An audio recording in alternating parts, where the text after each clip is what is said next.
Hello everyone, this is Tormuse, and today I'm picking up where I left off in Disco Elysium.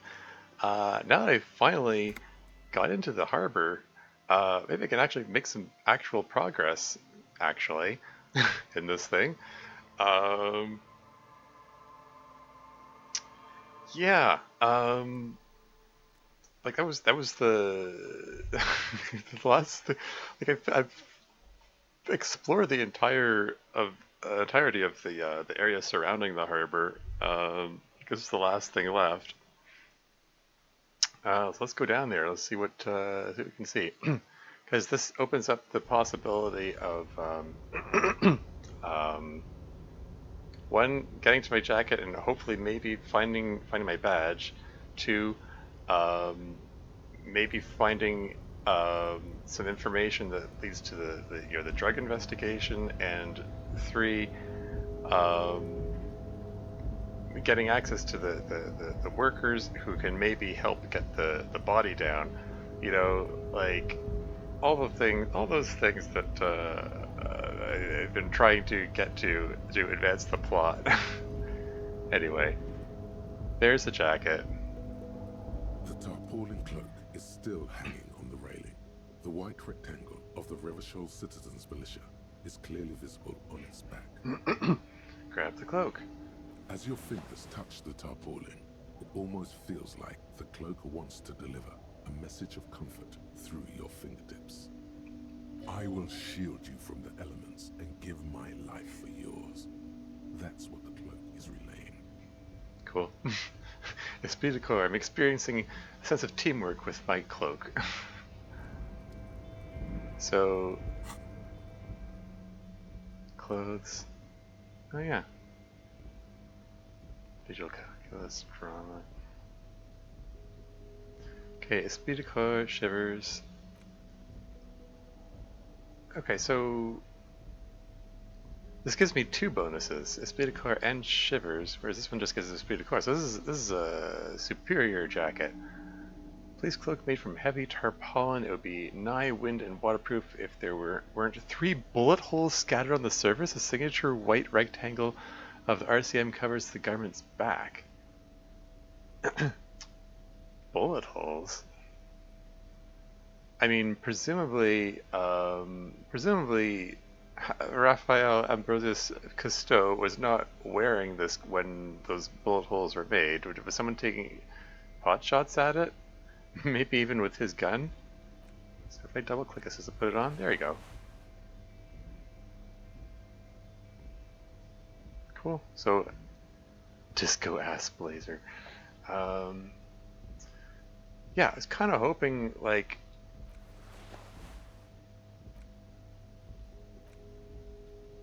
check the pockets and see if there's a badge in there, but I guess not. Okay. Well, we still have no idea what became of the badge, I suppose. This gives better logic while reducing authority. Well, this gives better visual calculus while reducing drama. I don't know.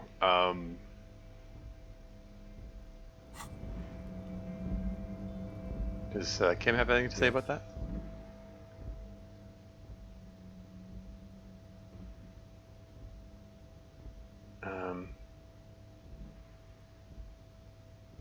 Okay. Yes?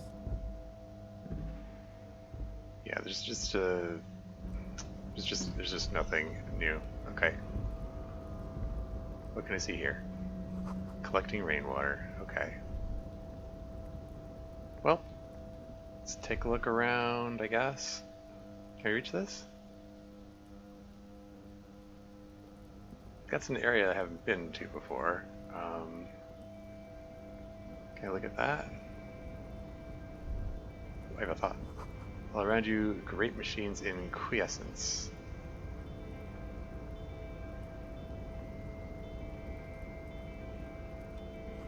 White pine trees are printed onto the screen covering. Looks like a forest under snow. Oh, he has to go all the way up there to see that? Okay.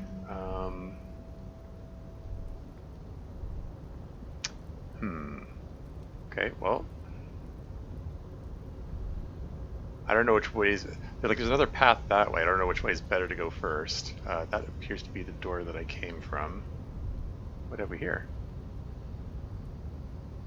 Is it controls for the crane? A rusting control panel with several knobs. 2 buttons marked Marsh and Arrête are faded with use. It seems to control the large crane above. A container is attached to its hook block.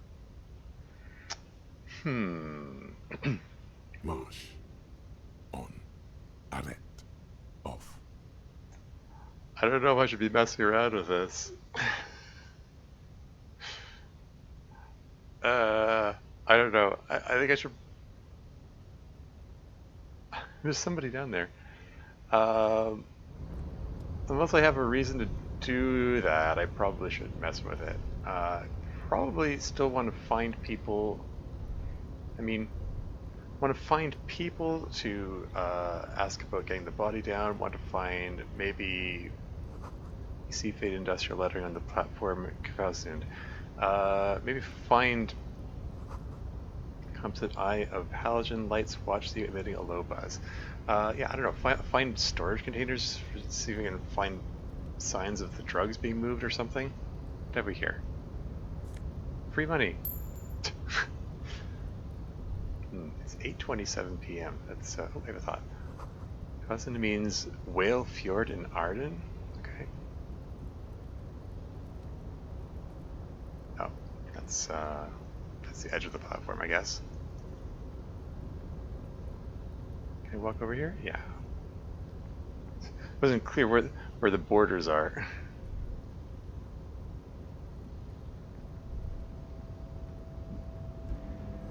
Shipyard ahead is oddly quiet. The great machines are sleeping. Yeah, well, I mean, people are on strike, so there's no work being done, I suppose. More free money?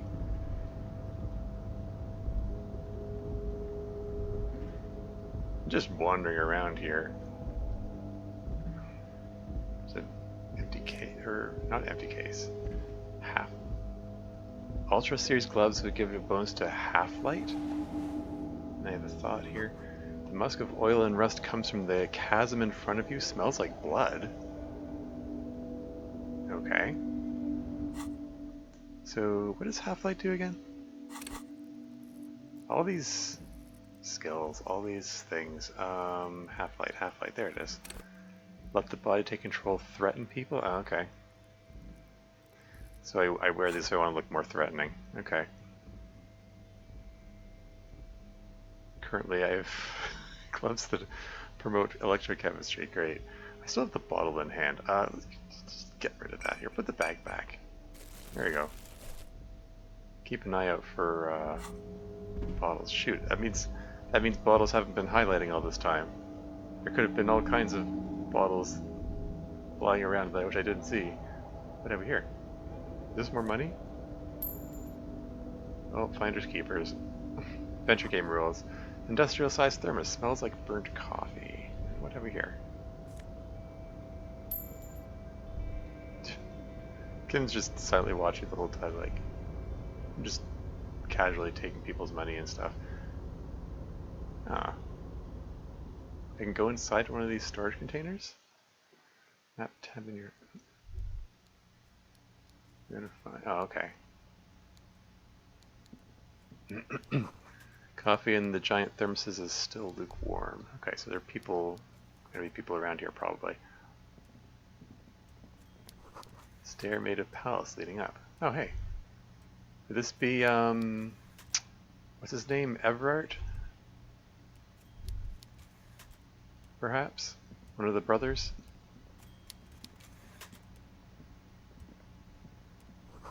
Taxidermy fish that tells time? Heh. Swordfish clock. Well, guess we'll see what he has to say. Before you is a walrus of a man seated behind a large desk. He looks up from his work, not the least bit surprised to see you. Shoot, I forgot to take off the Uh, the things that... Whatever, moving on. With great effort, he straightens himself up in his chair, yet says nothing. He simply stares at you.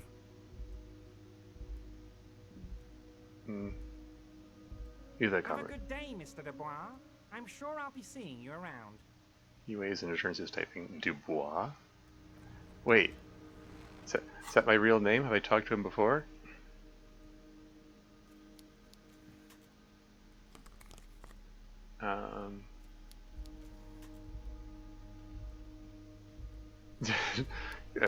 I'll stand by. I just need to swap out my clothes to, Here, let's get more intimidation.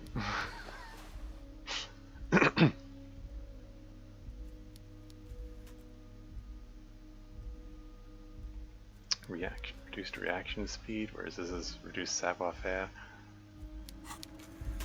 Mr. Dubois, I hope time is on your side this time. Please, take a seat. He gestures to the minuscule folding chair opposite his huge desk. Take a seat. I'd rather stand. Why are you calling me Mr. Dubois? Actually, I'm in a bit of a hurry right now and leave.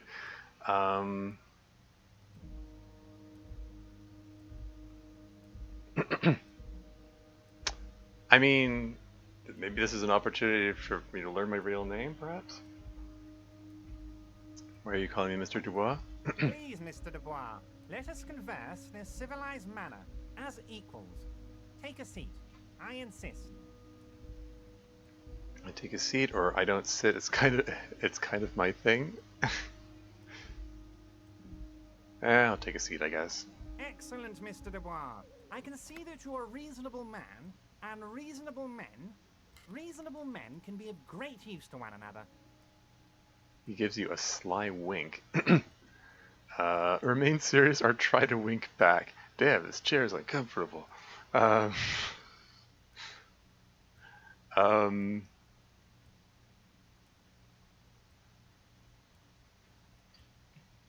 Reasonable man. I get the definite feeling that he's already questioned him about the dead body, and it's part of the mystery. Like, what happened in those 3 days that we're not aware of? What could we have talked about? What could have preceded this kind of interaction? Should I try to wink back? Or just remain serious?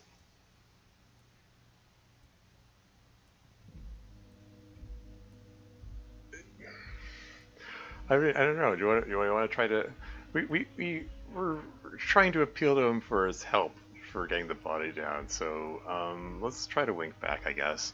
So tell me, how can the head of the Debarders Union help a representative of the Revachol Citizens Militia today? The chair you're sitting on has got to be the most uncomfortable chair in the world. It's violating your backside. I took a point of damage from that. Also, I noticed my max health is 4 instead of 3. Is that a result of... Wait, is that a result of the increased physique from the from the booze? That's kind of funny. Pain threshold, challenging failure. Oh dear. By the way, I heard you got a rather rude reception from a certain Lawrence Gart. Some people have no manners, it pains me to say. This should take care of that nonsense. He points to a giant novelty check on his desk. It's absolutely comically huge. So is he handing out money now? Okay. It should be sufficient to cover your expenses for a few days and patch over your differences with a cafeteria manager. Go ahead, take it. He points at it again. Wow, that's 25 real. That's good money. You need it. So wait, guard, thank you, Everett. Take the comically large check. Take the comically large check, but don't say anything. Keep it, I'm good, leave the check. Or you can take that comically large check and shove it up your ass and leave. Um,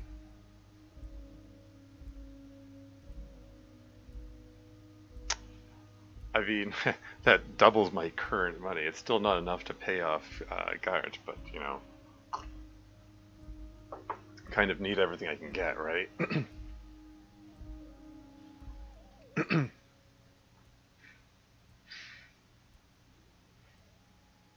um, let's even get more information. Wait, you know guard? Yes, I know Lawrence. He's a real character. No union man in him. A real piece of work, that boy is. With a grin, he points to the checker game.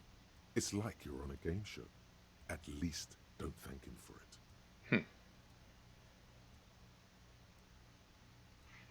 So my drama skill is saying don't thank him for it?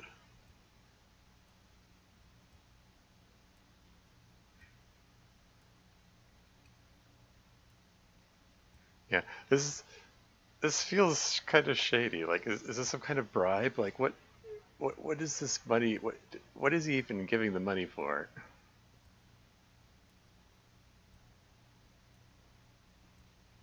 Should take care of that nonsense. I mean, it really doesn't, but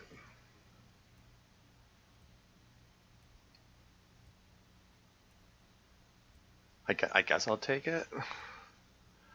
Or maybe I should say keep it. I'm good, and in the hopes of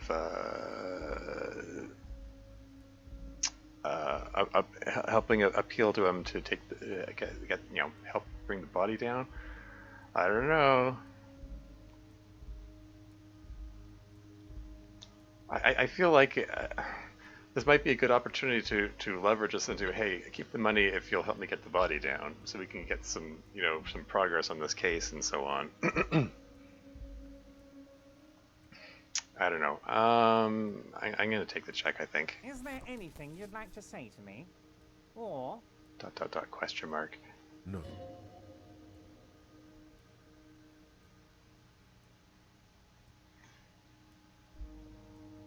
Volition suggests saying no.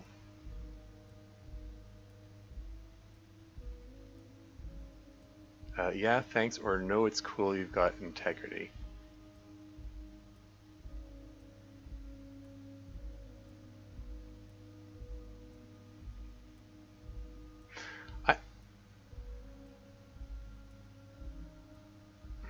I'm not even clear on why this is why this is directing me to not say thanks.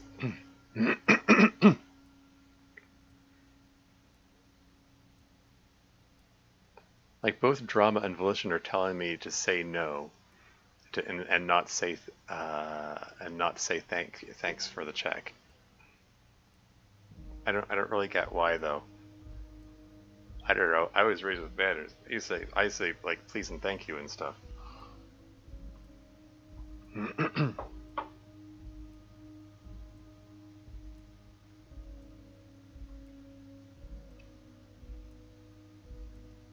I'm gonna follow the suggestion and say no, I guess. I wouldn't go that far. I'm sure there are cooler things than delivering a comically oversized novelty check to a cafeteria manager. But, sure, if that's what's cool nowadays. Now, I'd like to set your mind at ease about one other matter. Your lost gun. Let me assure you, Union people are on it as we speak. I've got my best hounds looking for that lost gun. Is that so? How does he even know about that? I mean, we just found out about it from the pawn shop guy, but... Lost gun? I mean... Cousteau voluntarily gave it up. At least according to the pawn shop guy. His slug-like lips move, but all you hear is an echo. Lost gun, lost gun, lost gun. The world is swallowed by a black hole of fear. Only two words escape its gravitational pull. Lost and gun. Oh, you took the knowledge at Krepkov. I know, right?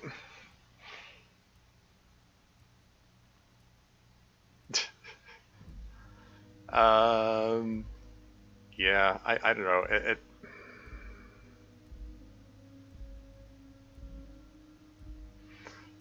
I'm kind of in a position of needing the money, though. I think. I mean, what do I do otherwise? Like I've spent the entirety of the day failing to like even with the check, like I'm less than halfway to the goal of getting 130. Can I do this in the middle of the conversation? There you go. How do you know about my lost gun? I'm not worried I got this. I appreciate any help you could provide. How do you know about the lost gun? I know everything, Harry. Right now, I know that you're worried. Don't be worried. Everything's going to be all right. Harry? What, Harry Dubois? Is that my real name or something? It's not like you left it loaded. You didn't lose a loaded gun. Local children aren't out there playing with it right now, pointing it into their own mouths. It's in a safe place. I just know it. I have a feeling everything's going to be all right. No, don't listen to him. Your name is Raphael Ambrosius Cousteau. Ha ha ha, yeah. It was loaded. There were 2 bullets in it.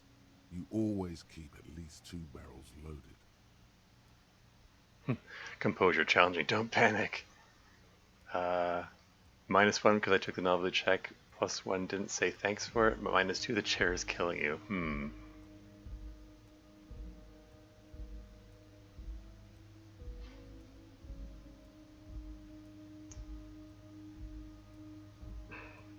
Always keep at least 2. Okay. Oh, This is a good time to talk to Kim? I don't know. Officer, we will deal with this later. We don't need Mr. Clare's help with this. Okay. Well, Kim says we don't need his help. I wouldn't be so sure about that. He says as though to himself. Okay. Time to roll for 17% chance of success. Here we go. God, you're sweating. Your knee is jerking. You're about to cry, aren't you? You're about to cry because you lost your gun and those children are going to shoot themselves with it. No, I'm not about to cry. Try to stay cool. Or, so what? I can cry too.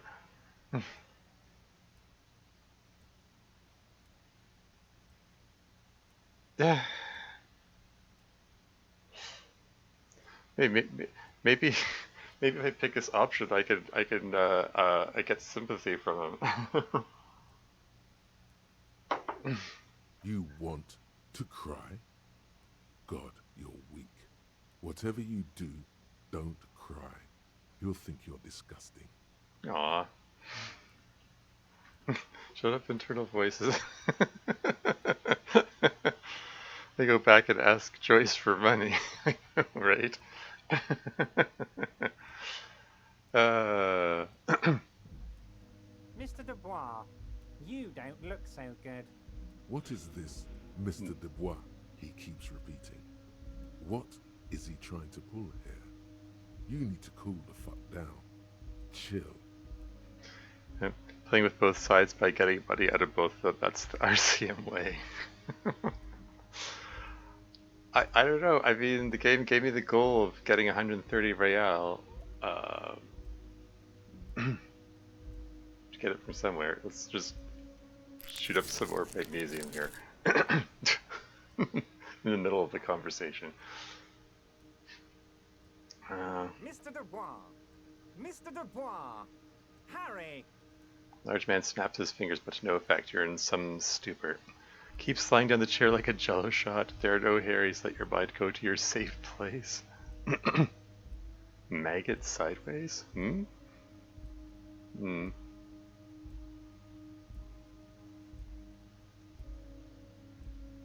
I don't know which of these options is the better one. Let your mind go to your safe place, I guess? Keep sliding down the chair, make it super awkward. Psych him out? Yeah, sure. I want to go to my safe place. Mr. Dubois, are you okay? Can I get you a glass of water or something? Are you having some kind of medical emergency? Maybe you could use your hands somehow, in a kind of throw-in motion, like you're throwing that Mr. Dubois act right back at him. He's Mr. Dubois. No, I'm as good as it gets, Mr. Dubois. A vaguely gesture with your hands above your head, or, oh yeah, man, I'm effing great. Keep sliding.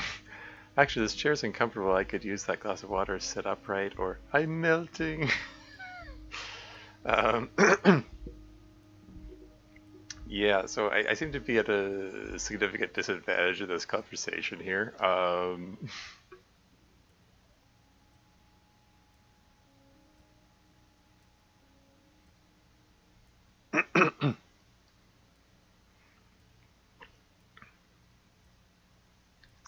Uh, yeah, let's admit that the chair's uncomfortable, I guess. What an odd demonstration of... you got me, Harry. I don't even know what. As entertaining as it was, I'm afraid we're wasting our time. And I'm an extremely busy man, as I'm sure you are too. Okay, enough. We are here to ask you some questions pertaining to a murder investigation. Yeah. Well, thanks, Kim. Quick, here's your window. Get yourself together and ask him questions. Police officer questions. Reaction speed success. It is about time to stop embarrassing yourself. Questions will help you regain some of your lost dignity. Questions. Julian is involved in the local drug trade. Ooh, be direct. Are you going to ask me how I got in? You called me Mr. Dubois. Why? Could you help me get a dead body down from a tree? That's part of what I came in here for. Let's talk about my lost gun. I wanted to talk about the hanging. I met Joyce, the company representative.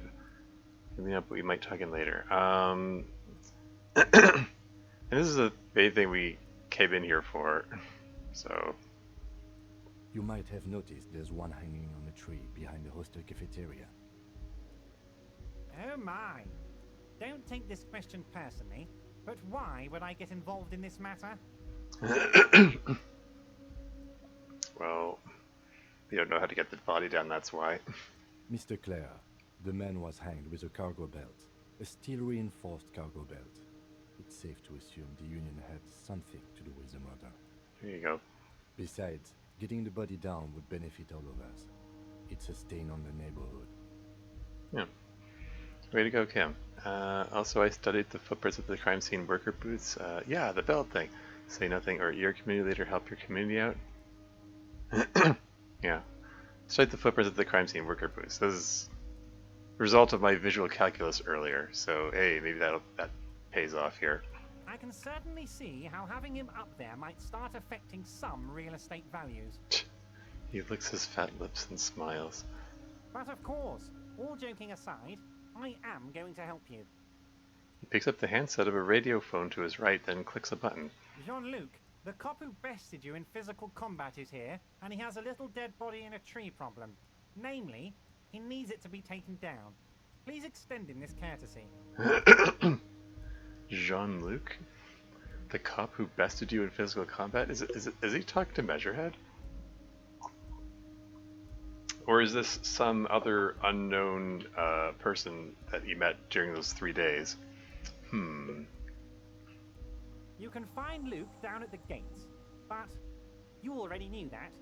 Anyway, he's going to help you, now that he's back on his feet. Yeah. I think he might be talking about Measurehead. Oh, that's lovely. Told the Union's involved in the local treasure. Do we want to tip him off about this before we investigate the surroundings? My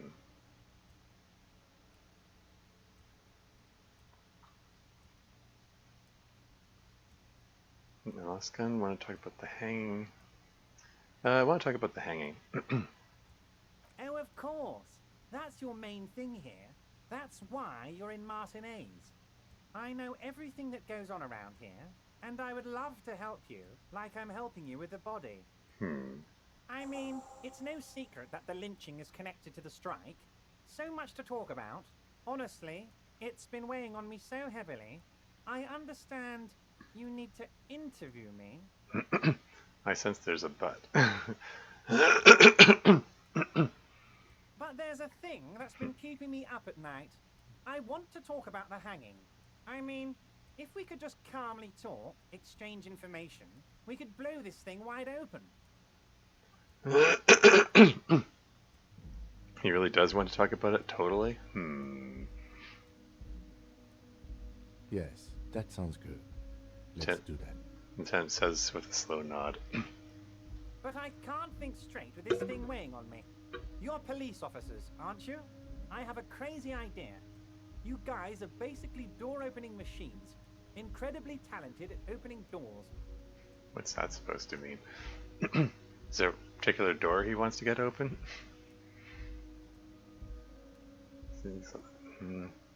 Opened a few doors in my life? You've heard wrong, Everett. We're not. Kim, is that true? Are we door-opening machines? um, I've opened a few doors in my life. And I'm sure you're going to open this one with flying colors, Harry.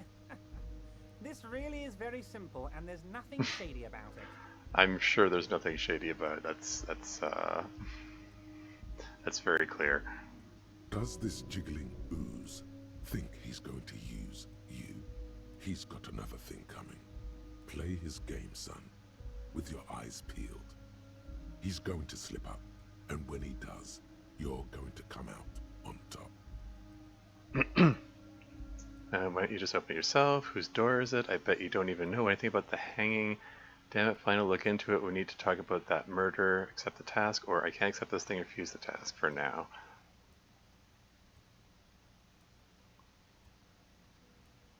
Whose door is it? Oh, no one's. It's just a weasel. A weasel lives there. Nothing for you to worry about. Okay. Why don't you open it yourself? Harry, I'm a very busy man, and more importantly, I don't have that extraordinary physique you do. You look like you could run around all day. You want to send someone a message that the police are working for you. I repeat, I'm a very, very busy man, Mr. Kitsuragi, and therefore I must occasionally enlist outside help. So what will it be, Harry? He called in Mr. Kitsuragi despite the fact that he didn't actually introduce himself, or although he might have a name badge on. What do you mean by a weasel? A loud blabbering weasel. When weasels feel no one is watching, they start acting foolishly. He moves his glasses and rubs his nose. Just go there, unlock the door, and leave it open. It's been such a burden on me, Harry. I just want this to be over so I can discuss business with you. Puts his glasses back on. Open a door. Wait, is he talking about the that one locked door in that hotel which has the or the apartment building which has the it needs the bolt cutters.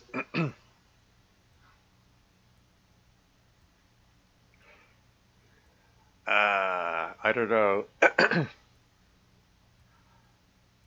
Like it. I mean, I'm not crazy about this, about going along with what he's asking, but on the other hand, I also want to move the plot forward, and I'm not sure what else to do. You know, aside from like trying to like shoot the body down, like we do. Aside from that, I think we do need his help to get the body down. So, whatever. I'm gonna go along with that. So much as I say, oh, I don't like it. I mean. It's also been said there's no wrong way to play this game, so let's just go forward with this. Maybe in the future I'll play another game where I play it differently, and try to be less corrupt and not agree to work with mob-like characters. Fantastic, my friend. Just let me know when it's done, and we can take our friendship to the next level. He flicks his fingers. You can get the key from Manana. He's down by the gates.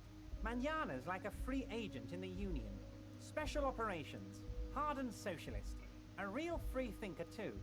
He'll tell you precisely where the door is. One last thing, Harry. He smiles, obviously satisfied with how well he planned it all out.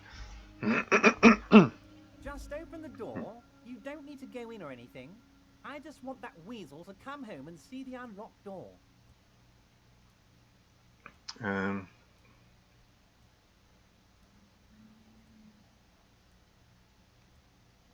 Yeah, I'm reluctant to bring up the drug thing until we've looked around. Let's ask about the Mr. Dubois thing. Of course. Let us dispatch with the formalities. You call me Everard, I call you Harry. So that's really my name? My God, so it's true. I didn't want to believe it, but you are a fantastic science fiction amnesiac cop, aren't you? What are the odds of that? He shrugs with an amazed expression.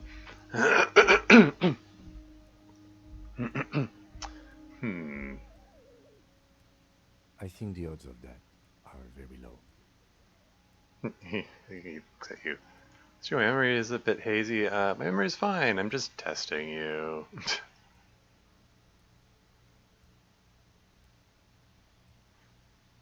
Just say I'm just testing you, I guess. So good to hear that, Harry. Apparently my sources were wrong.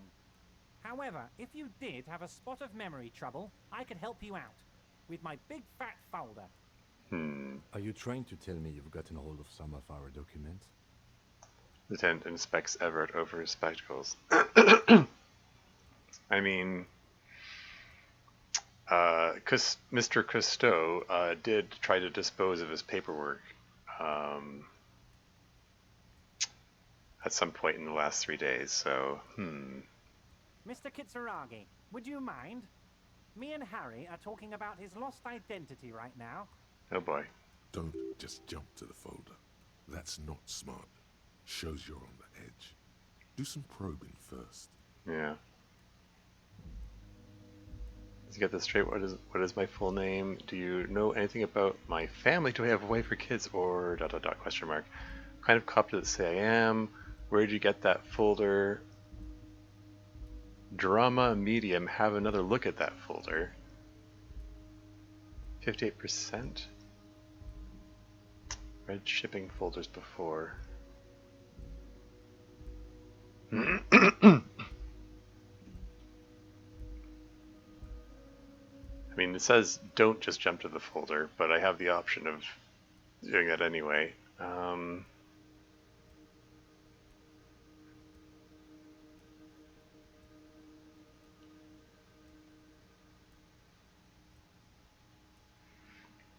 Changing your skills give you good advice about commentaries. Yeah, I mean, it's saying do some probing first, so.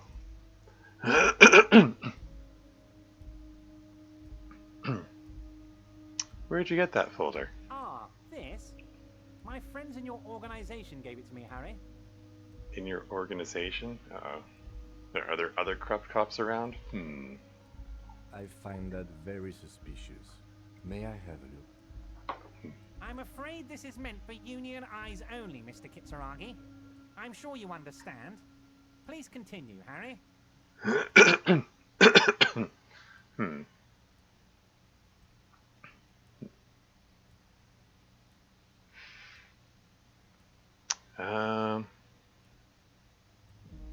What does it say I am? Do you know anything about my... Do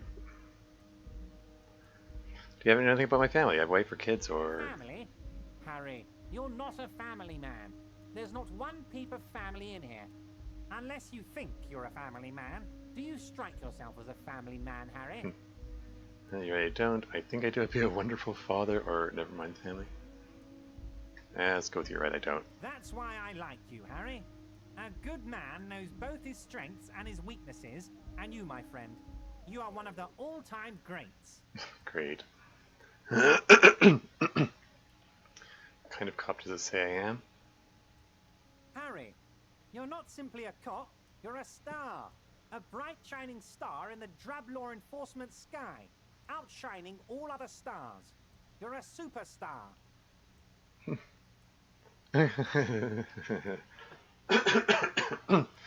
That's what I like about you, Everett. You get me. Excuse me, sorry. Throat's really rough.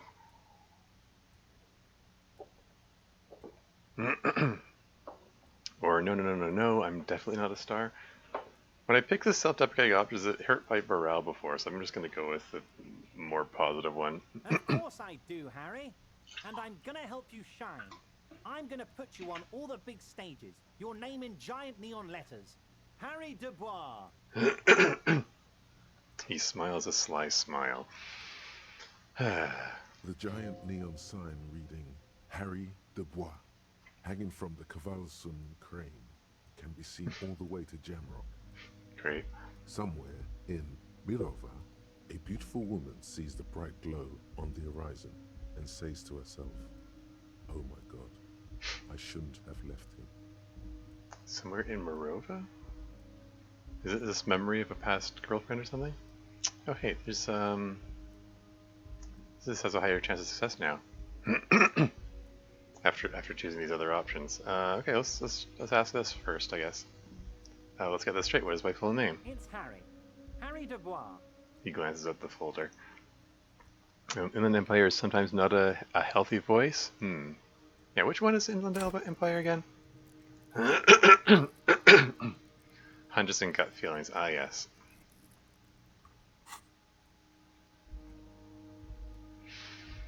You don't feel like either one of these things.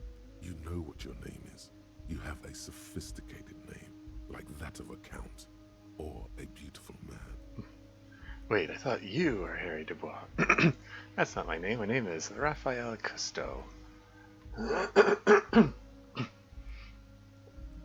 Yeah, like I can work with that. I don't really like it. I can commit to the bit.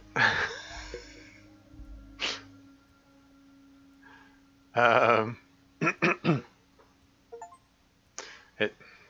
So ignore that notification sound.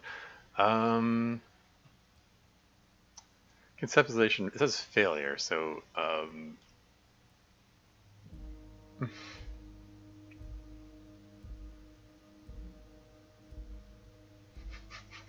gonna commit to the bit. That's not my name. My name is Raphael Cousteau. Fine, Harry. You can even be Harry Raphael Dubois de Costeau, or whatever you choose to be. The tent covers his face and sighs audibly. Kim just standing there face palming. Mr. Kitsuragi doesn't seem even slightly empathetic to your memory loss, Harry. I, however, wish to help you any way I can. Okay, 72% chance. Let's give it a shot. Have another look at that folder. As you look at the folder, Everard covers it with his hand and pets it. He's hiding it from you because it's not a real RCM folder. It's just another one of those brown folders you saw in the file cabinet. Uh-huh. So it's just a random folder. That's not an RCM folder. Okay, Harry, you got me. This is from the Census Bureau, not the RCM. Those Census Bureau people are absolutely corrupt. You should do something about them. Uh-huh. It's a gimmick, Kim. I'm trying to throw him off. Yeah, exactly. I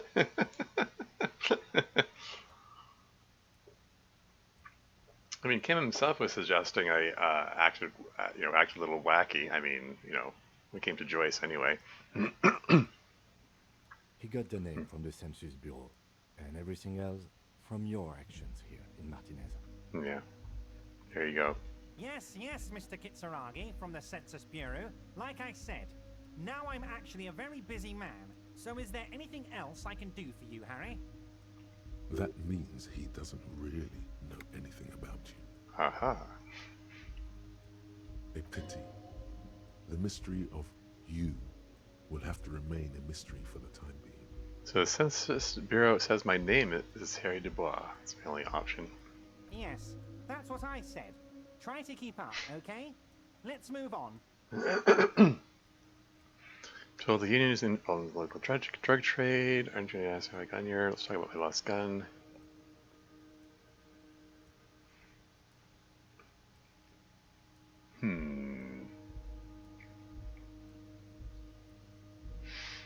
I mean, it does sort of feel at this point like he's just yanking my chain. He might not actually know anything about my lost gun. I don't know if there's anything to be gleaned from asking about it. Ooh, Everard. Yeah. Hey, Spooky Waters. Welcome to the stream. How's it going?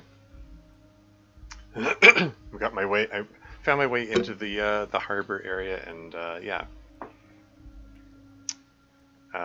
Found one of the yeah. You were here for that part yesterday, right? When I punched out Measurehead and then kicked him out. But yeah.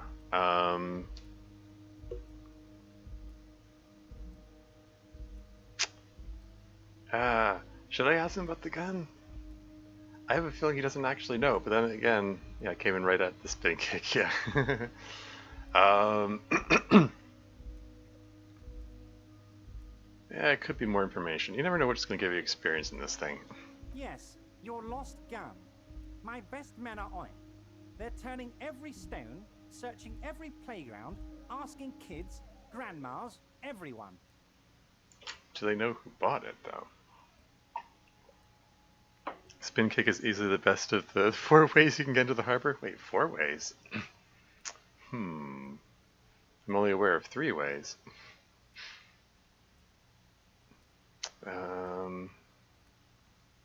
Your gun will be found, Harry.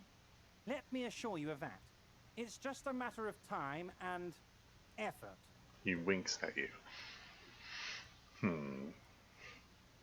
The only way to find it seems to be working with him. He might even be holding your gun hostage. How long could he really hold my gun hostage? Wait, the gun may have been bought from Roy's pawn shop. Have your men factored that in? I mean, it was bought. That's what we determined. Not be blackmailed with this gun business. I don't care about my gun. Keep it. Does this mean if I do things for you, I will get my gun back? So with how long could he really? This one doesn't like the option that doesn't have quotes around it means I'm not saying it out loud. So I figure those are good ones to go with first. Who knows? Only one thing is certain. If you work with him, you're going to get it back. And working with him might be the only way to do it.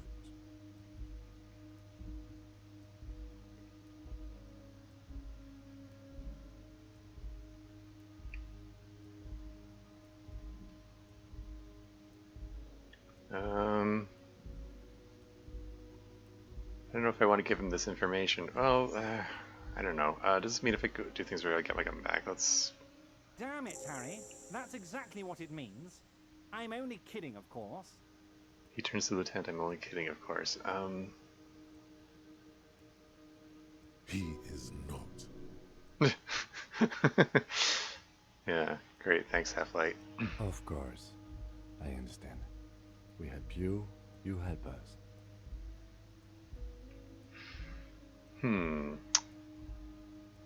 Should I talk to him about Joyce?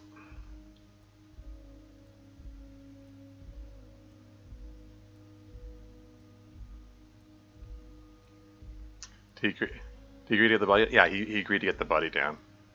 He said that Jean-Luc was going to help get it down.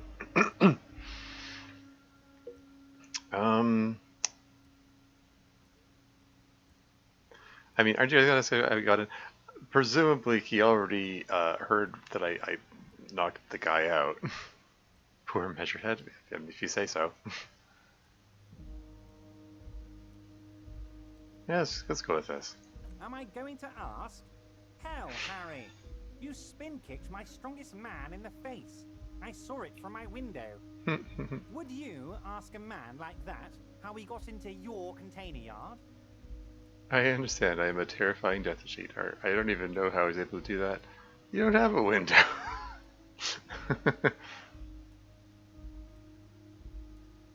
You don't have a window. It was a figure of speech, Harry. Of course I don't have a window. I'm in a container. Measurehead is a terrible racist, got knocked the hell out by a barely functioning alcoholic and now has to go corpse handling.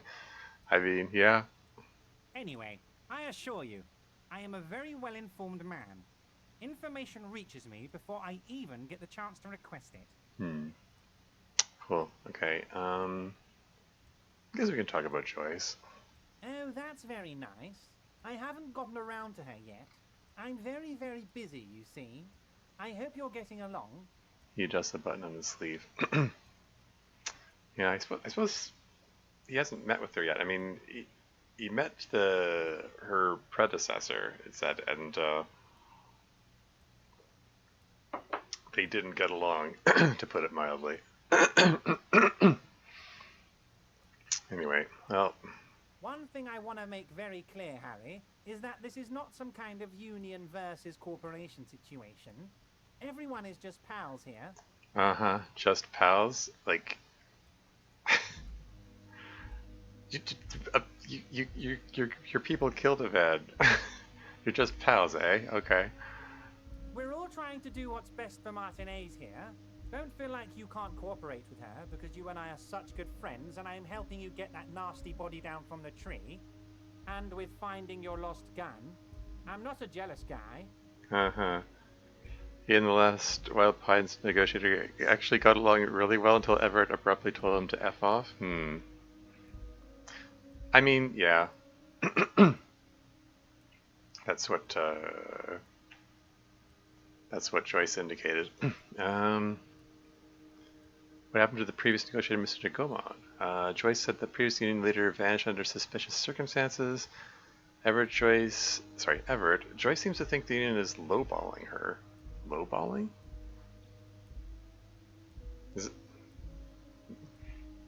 I'm not sure what that means in this context here. I mean, when I hear the phrase lowballing, I think of like, um, like you know, that sort of manipulation tactic when you're haggling over a price and suggesting a low price, like lower than you expect the other person to go. Union's starter offer is every worker a member of the board. This is not super tenable. Yeah.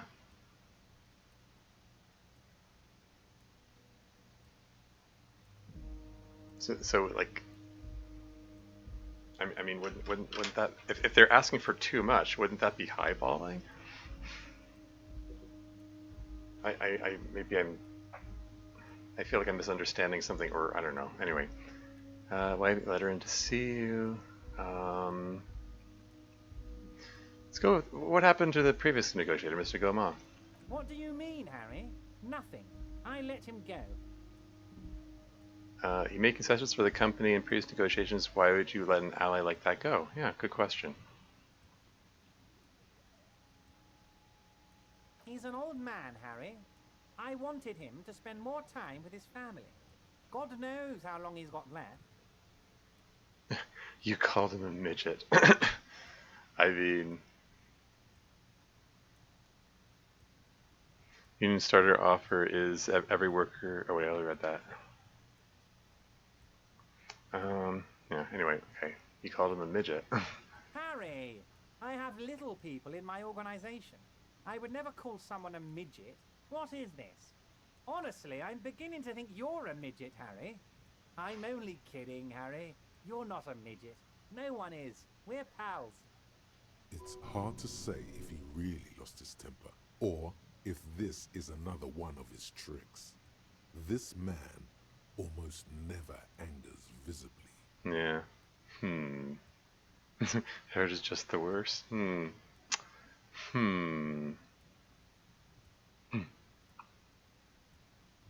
So the previous union leader vanished under suspicious circumstances. Did he vanish?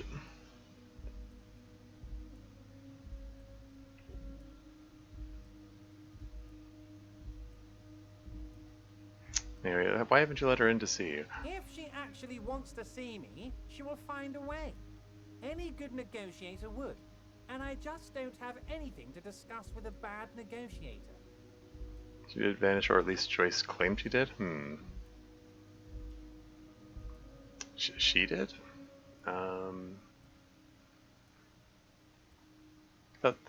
Sorry.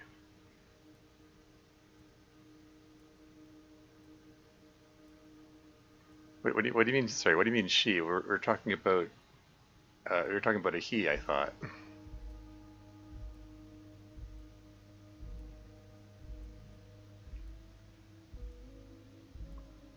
Previous negotiator was Gaumont male, yeah.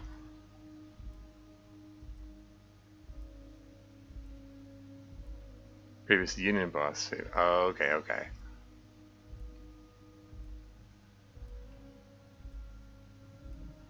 It's a fortress.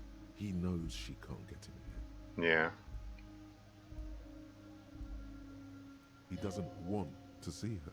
It's as simple as that. Yeah. Oh, the previous Union leader mentioned this. Okay, not Mr. Gomez. Sorry, I got it mixed up. All right. Well, I can at least ask him for informational purposes. I get the definite feeling I'm not getting like everything he says is suspect, basically. Vanished? Harry, the woman left her casserole in the oven and couldn't make it here in time for the voting. Oh, did I leave my casserole on? Better go home and check. The election can wait. When she got back, the whole thing was over. Wait, there was no mention of a casserole from Joyce. Yeah, funny. Joyce didn't mention any casserole. Harry, Harry, Harry. Do not fixate on this little matter. Maybe it was a rabbit stew, or a hairdryer, or an iron.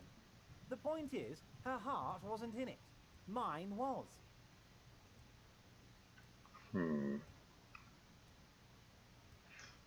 Okay. Joyce seems to think the Union is lowballing her. I mean, again, like I don't think lowballing is the right term. I'm a bit confused by that, but I'm going to say it anyway because it's an option. Yes, yes. Low balling, of course. This isn't a casino, Harry. Real people, real livelihoods are at stake here. But everything's a casino for those rich types. His expression makes it clear. This is childish and irresponsible behavior. Okay, well, let's talk about something else, I guess. Of course, Harry. Let me just assure you one more time. It's perfectly okay to share anything we discuss here with this Joyce. This is a completely transparent organization. I have no interest in what she is doing, but I myself have nothing to hide. Your business is your business, and I respect your privacy. Just remember, none of this is secret. He makes an all-encompassing gesture. Tell her about all of it. My brother's picture, my singing swordfish clock. Tell her how overweight I am and how I'm helping you find your lost gun. Tell her about everything. Everett doesn't mind. This is weird. Not nice weird, but okay. Okay. I'm gonna go leave now, but we might talk again later. Wait.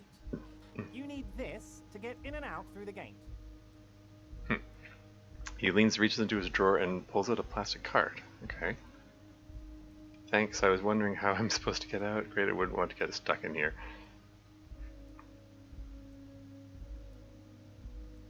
Great, wouldn't want to get stuck in here. Here, you're one of us now.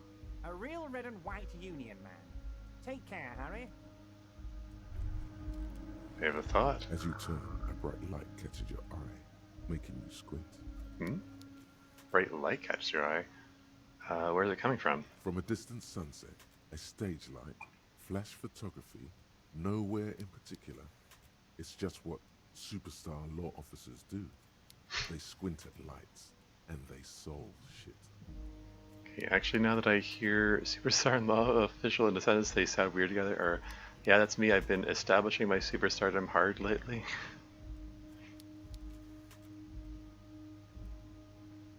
This. Yeah, you have. You're a big dick cop, Dick Mullen. Salam Rocky Baye, badass on the edge disco cop. Time to recede into a ludicrous fantasy world. Here we go. Camera, lights. Action, or wait, what's that about a ludicrous fantasy world? Or no, F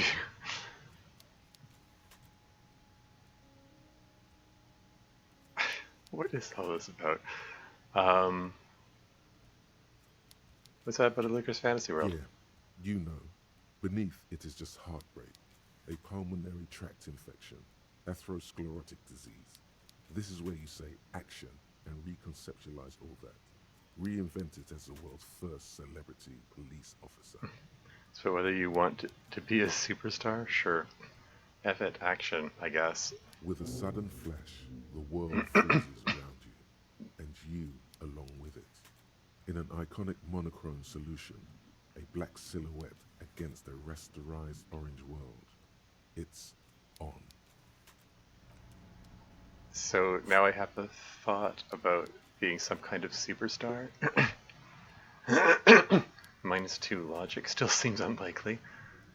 First, makes absolutely clear no one is saying you're an actual superstar in the groupies and cocaine riddled with hepatitis C strikes the lioness posed with a mic kind of way. You're not Guillaume Lemillion or Davy Dewis. No, you're a metaphorical superstar. You bring that rock and roll authenticity and passion to a line of work where people don't expect or want to see it.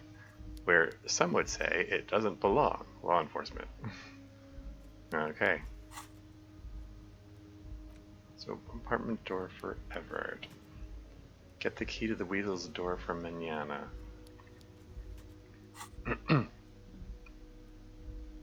And got an item. It's the... Oh, it's a giant novelty check. This 20 by 50 centimeter check, so it's like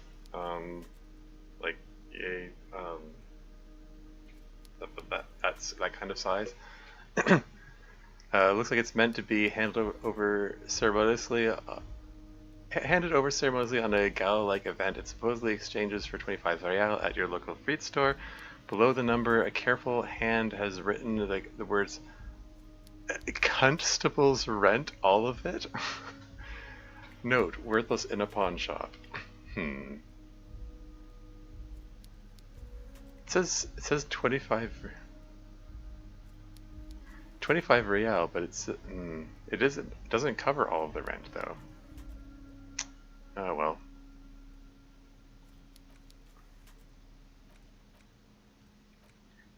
Well, time to put on my logic boosting glasses and my conceptualization boosting shirt.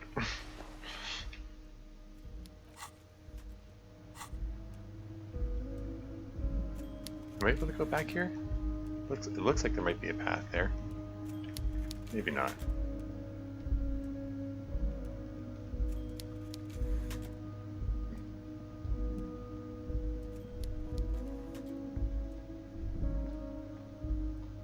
Okay. So we could go back, talk to Jean-Luc, and see if we can get the body down, but I kind of want to investigate around here a bit. What's this? Banner sags under the weight of rain, snow, white waves on red. Sing soon, oh soon the green is gone and everything is red? Can I talk to him? Who's this? Container, container, I'll turn you nice and red. Container, container, put the logos on. The lyrics to this container song are being made up as he goes along. Uh-huh. Shoot, I forgot to take off the authority reducing glasses and so on. The accent is so thick, it's impossible not to notice he's Ubi, from the vanishing peninsula of Ubisund on Muindi. Container, container, used to be Wild Pines. Container, container, now belongs to Everard. Toyman is so engaged in his work he doesn't notice you. Hold on.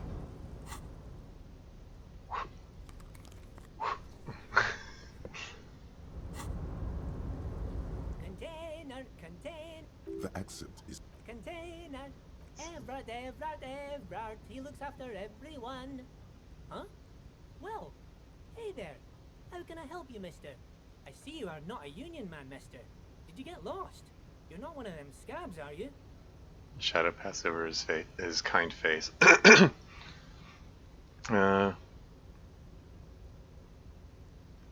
Actually, I am, yes. Was it with people in scabs? I mean, I don't personally mind. Folks is just folks, you know, and folks gotta eat. He doesn't seem to be waiting for you to answer. Just some of the other guys don't look too kindly on the scabbing kind, if you know what I mean, mister. You're Ubi, right? What are you doing with the containers? Were there when the harbor is empty? Do you work here? What's in that container over there? Points to the container suspended from the crane arm.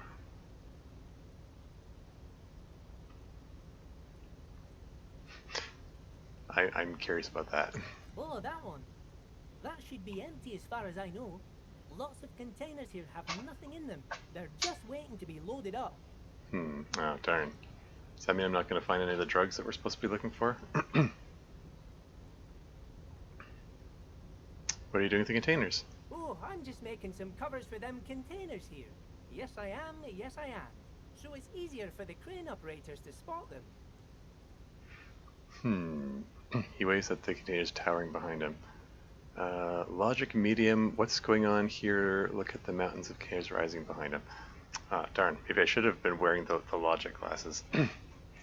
Yeah, let's give it a whirl. 58% chance. The containers in the yard are green in Wild Pine's livery, and the mountains rising behind Leo is all red in Union colors. It's like some red infection was spreading outwards from the container yard's core. This looks like a massive redecorating operation, Kim, or Leo, has anyone told you why you need to change the colors? Or thanks, you've been very helpful. Has anyone told you why you need to change the colors? No, not really. Mr. Everett doesn't tell me all the big things. Says I go and tell them to everyone. Looks like a massive redecorating operation, Kim. Yes, they are hiding it from the inside. All the red containers have the Debarders Union logo on them. Thanks, Leo. You've been very helpful. Conclude. Oh, no trouble at all, mister. No trouble at all. Do you work here?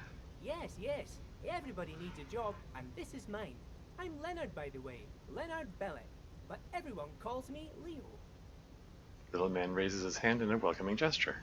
I'm like Mr. Everett's right-hand man when Mr. Edgar is out of town, and Mr. Edgar's right-hand man when Mr. Everett is away. Actually, Miss Beaufort is the right-hand man, but she's a lady. Who is this, Miss Beaufort? The lieutenant looks up at Leo. A real pretty lady with a skin like those douce sucre candy bars my missus likes so much. Them are real nice to suckle on once the dinner is done and me and the missus sit down beside the radio. But I can't listen to the radio all the time. There's so much to do around here and I'm always busy keeping things running here. Yes I am, yes I am.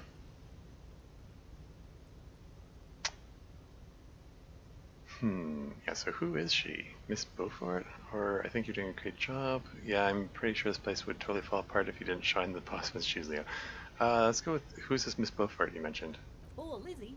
She is a real sharp tool.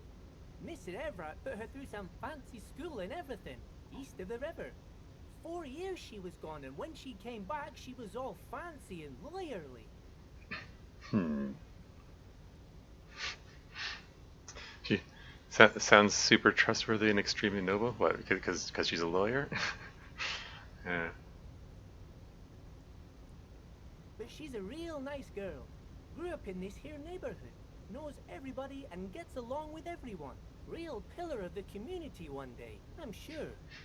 If me missus and me was to have a child, I'd be real happy if she turned out like her. But she can't have kids. No.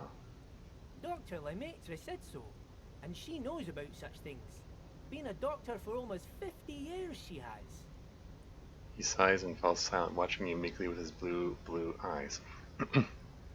She probably hasn't already been spying on you for lawyer reasons? So Everett trained a lawyer named Miss Beaufort. Interesting. I think you're doing a great job around here, Leo. Yes, this place really seems to run like clockwork. Keep it up, Leo. Lieutenant smiles at the little man. Oh, huh. Funny, it's kind of hard to picture Kim smiling. He always seems dead serious with everything. I mean, either dead serious about things or just irritated about how much I'm messing things up around here. Kim's such a nice guy. Yeah. Anyway. Well, thanks a lot. Coming from you, it means a lot, really. You didn't think it was possible, but the smile becomes even wider. Sometimes I feel some of the guys don't really get how much I bust my ass for them here. But you guys are alright. Yeah, where is everyone? The harbor's empty. Oh, most of the guys are down at the gates, keeping the scabs from coming in. He leans in with a confidential look. We're on a strike. The whole union is. You don't have to work when you're on strike. Ha! We haven't worked for 2 months now. Hmm. So no one is working? Not everyone is down there, of course. Mr. Evrard is in his office, where he always is. And Jean-Luc is guarding the gate. He pauses to think. And yet Everard keeps insisting, "Oh, I'm so busy. Oh, I'm so busy." But Titus and his boys got into some drunken trouble and Evrard sent them on a nice vacation. For a week or so. He stops but seems eager to tell you more. Titus and his boys? Kind of trouble did this Titus and his friends get into, or got it but there were other things? Okay. What kind of trouble did they get into? Oh, I'm not really supposed to talk about that. That's union business. He smiles and leans closer. Him and his boys stirred up something in town. Probably drank too much and got into a fight or something. I heard Mr. Everett telling them to take some time off.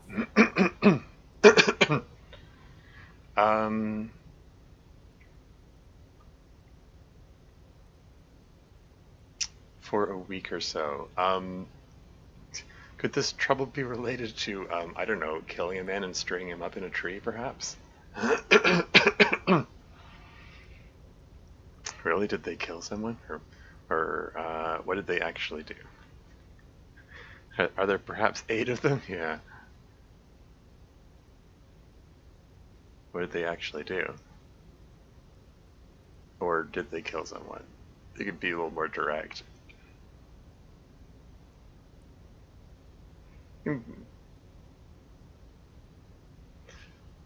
Let's go with the more direct one.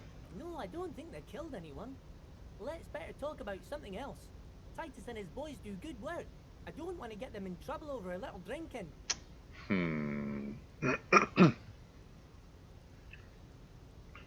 The little guy shies away from you. Okay. Let's not get into the ethnic questions this time. I'm gonna say, okay, I'm off. Bye-bye now. He returns to his work. Okay, I need to go get some water. I will be right back.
And I'm back again.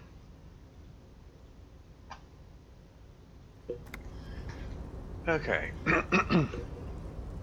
Alright, okay. Kind of want to continue exploring around and stuff. Is it this way?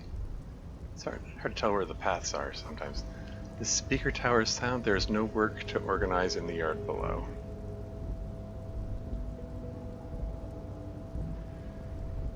Because that path over there seemed like a dead end.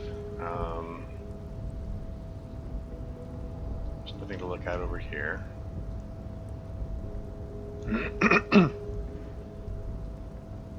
There's a staircase here. Which way did I come from again?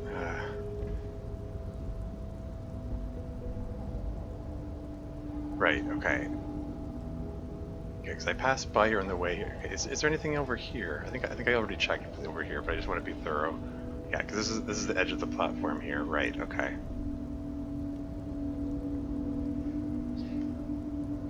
I just want to be sure I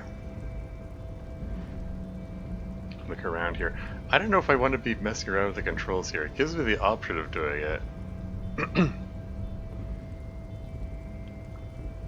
Leo said that the container in question is empty. Push buttons, detective? Yeah.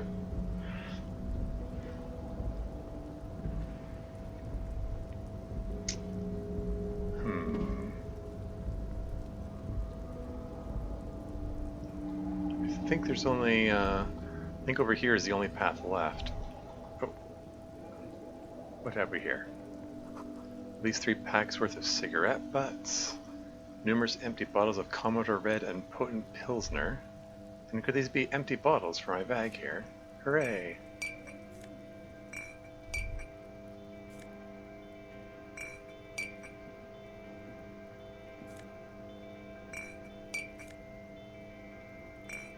Is there a faster way of doing this?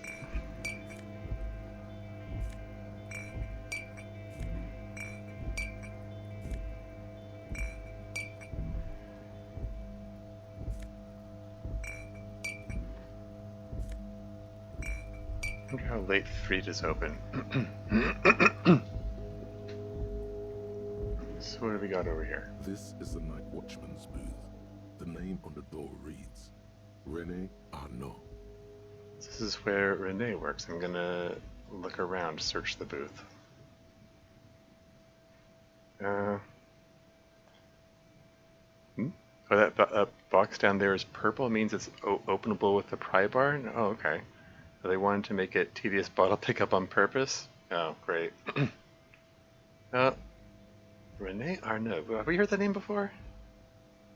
The name Renee sounds familiar. I don't know. Let's search, I guess. If you must. But please hurry. We are pretty easy to spot up here. Nothing incriminating catches your eye. The cabinets are clean and their sparse contents meticulously organized. There's a framed photograph on the table. Looks like the inhabitant is rather pedantic when it comes to order. Take the picture or leave the picture alone? The framed photograph. I mean, rather pedantic when it comes to order. That suggests that if I take the photo, it's gonna be noticed. I don't really have a reason to take the picture. I don't think. I think I'm just gonna leave it. Let's get going. The entire neighborhood can see us up here. Fine. Can I get here?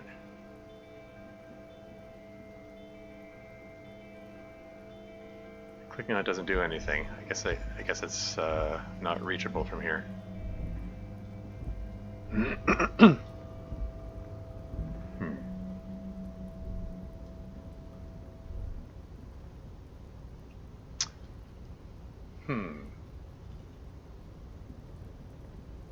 I mean, like these are the roofs of those shacks and stuff down there. The fact that there are interactable things down there suggests that there's a way to get there. Just don't know what it is. Why is this highlighted? Did I pick something up?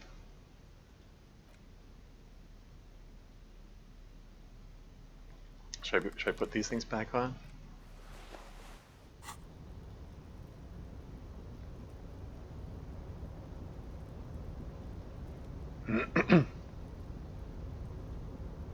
Guess I should go see about getting the body down now. I suppose it's worth looking in the files again. The file cabinet stands steady as ever, and the unlocked drawer slides out to greet you. So it's a white check. I can try it again. Force yourself to go through the folders. 58%. Whatever's hidden here is hidden well. Concentration isn't enough. Only a trained accountant with a background in logistics would be able to really make sense of it. However, there is a little handwritten note stuck on the side of the drawer. Hey, success. Never mind the note. No, I'm kidding. Let's look at the note. It appears to be a to-do list written in large, uneven capital letters. Okay. Remember, Leo, Everard's shoes, special whirling borscht, water Everard's plants, sweep office floor, more banners. More banners. So this is for that, Okay, alright. All items on the list have been crossed out, and the note itself is crumpled. Okay, I'm a to-do note with a list of errands for Everard. Special whirling borscht.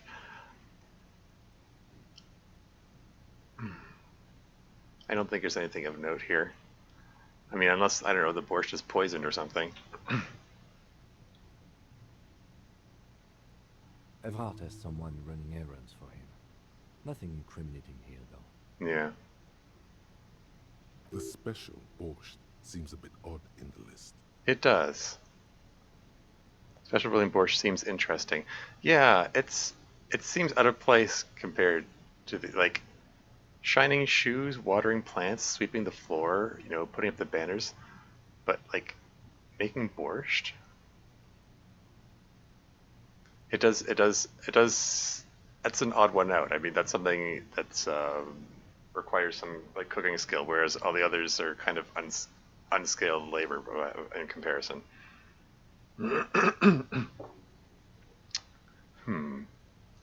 What is so special about this borscht? Code for drugs, booze, blood. Yeah, let's take another look at it, I guess. Remember, Leo, Everard's shoes, special whirling borscht, water Everard's plants, sweep office floor, more banners. All items on the list have been crossed out, and the note itself is crumpled. Yeah. The drawer slides shut smoothly. Yeah, nothing incriminating as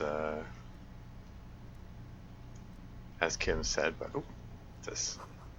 And at the bottom of the Union logo and demand democracy. Okay.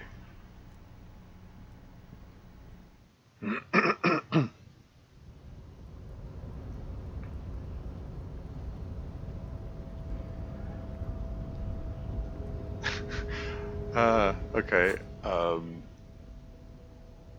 Let's see. Put the physical instrument shirt back on and take off the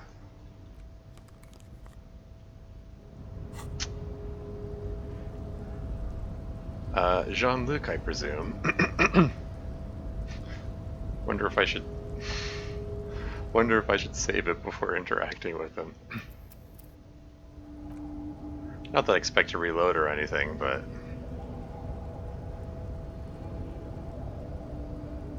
Do not presume this has drastically altered our race dynamic. I like you like a god of martial arts. It was just something I had to do.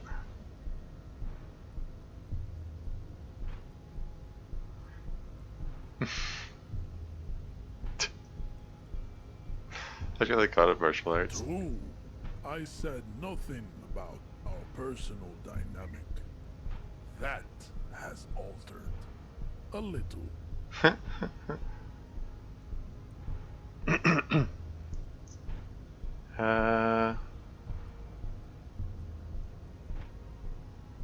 Whoever told you to help us get the body down from the tree? So it was.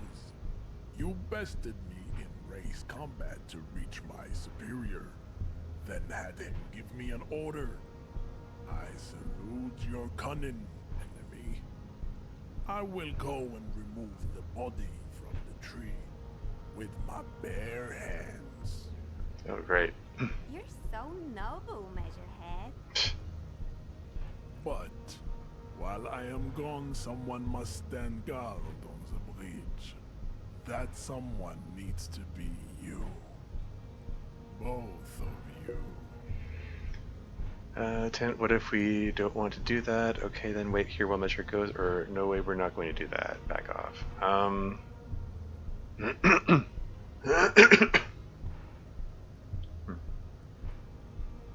I mean, we need to get the body down. But let's ask Kim's opinion of it. This is the uncomfortable result of not taking it down ourselves. I can live with a compromise. Yeah, if Kim can live with it, I can. Listen to your little friend. He is wise in his childlike way. His mysterious race may yet prove fierce competition to my heroic haplogroup. Heroic haplogroup, great. It's the old DNA thing again. Okay. Wait here, we'll measure how it goes. Babe, see that they stay here the whole time.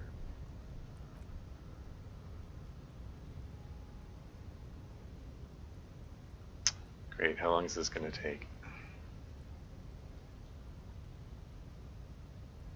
The woman's gaze follows Measurehead as he leaves. So, you guys are like cops or something? Why are you with Measurehead? Yeah, we're the law around here. Apparently so. We're just trying to keep things from going to shit. Yeah, let's go. Yeah, we're the law, right? I've sort of been avoiding the "I am the law" line so far, but yeah. Cool. I like men with guns and power. I'm Katya, by the way. Woman twirls her hair. You hear that? That sound. He's breaking something. Yeah, this is part of my concern about him going off to do it single-handedly. We can't watch to see what he does. Is he breaking the branch to get the body down? Yeah, Jean-Luc must be really tearing it up over there. I wish I could see it. I also wish I could see it, or I don't. I've seen enough of that dead body already. Yeah, I also wish I could see it. Don't worry. Physical stuff like this is really easy for Measurehead. Mental stuff, too. He's really spiritual, you know. She looks around. It's late outside, isn't it? You guys must really like doing what you do to be out so late. She turns to behold the behemoth appearing around the corner, approaching the gates. Yeah, it's after 10 p.m. at this point.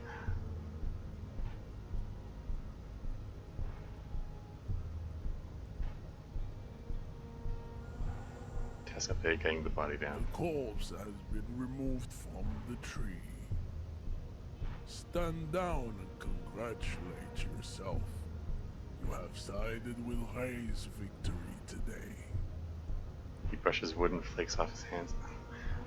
There's been no side choosing. We did what we had to do to keep order, or thank you for cooperation, Measurehead. I'm gonna go with there's been no side choosing.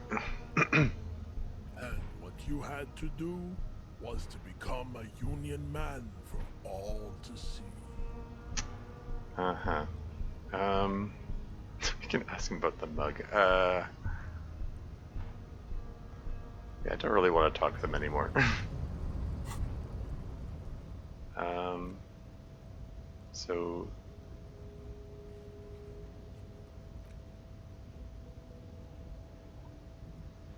Is that... There's something appeared here. I think it was the getting the body down. Where is the body? Whatever. There's a little,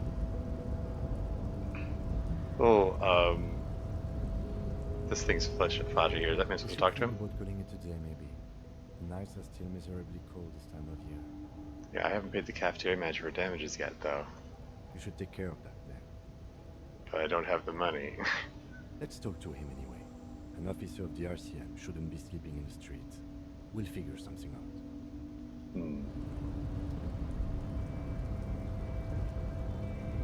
This is still highlighted. Huh, I can't get to it anymore. Measure head is low? Yeah.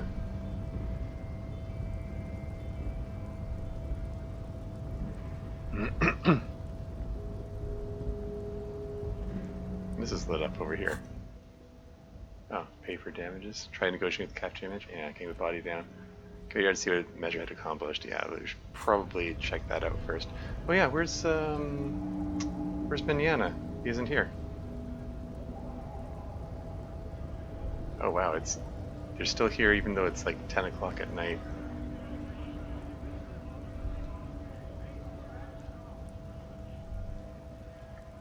Can I go into Fleet and cash the check? Are they still open?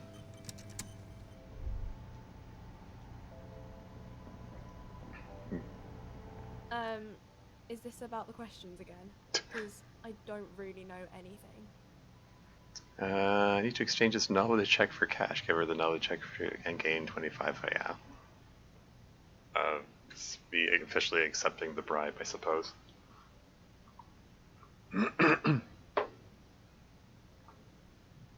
Street have a warehouse in the back of the Whirling Rags.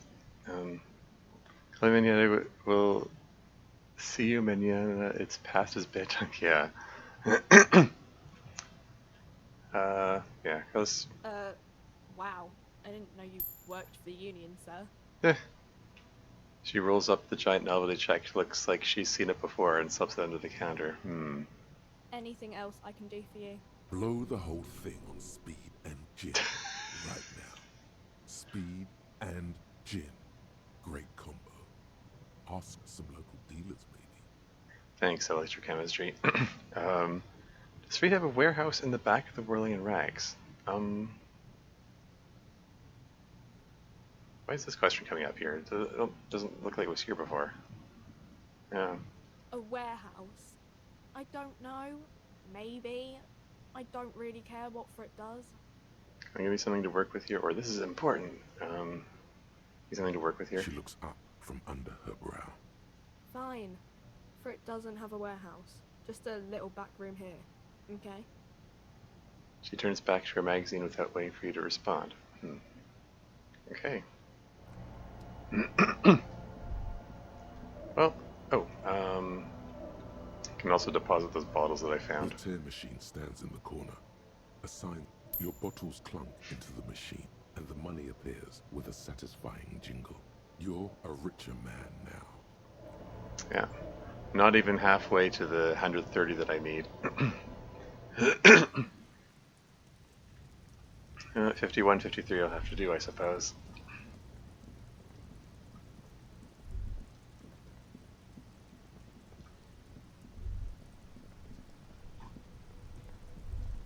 I have a thought. All around you, rain falls on the great city of Revachol. Rain drips from the eaves and floods the gutters, washing the filth away. It is a neat perspective shot here. You can see everything here. There's the bookstore, there's the Whirling and Rags, there's the... I guess... This Joyce is put it up here, right? Anyway. The spring thaw must be here. The snow is melting. What am I doing? Looking up at the sky, cold water dripping from your hat. What do I see? Grey sky like great battleships, clouds colliding with one another. Rain falls down on the world. How does it feel? Humid. Your coat shields you from the rain while the city shivers around you. Okay. Is this going to unlock another thought here or something? Okay, let's just... Okay, what is in the west? Sheets of rain over the water. A flight of stairs leading into the ocean. Wave after wave washing the coast of Martinaise, with its motorboats and gently swaying reeds. Okay. The ruins of a half-sunken sea fort crumble on an inlet Beyond the Bay of Revachol, ghosts rise into the sky. Okay.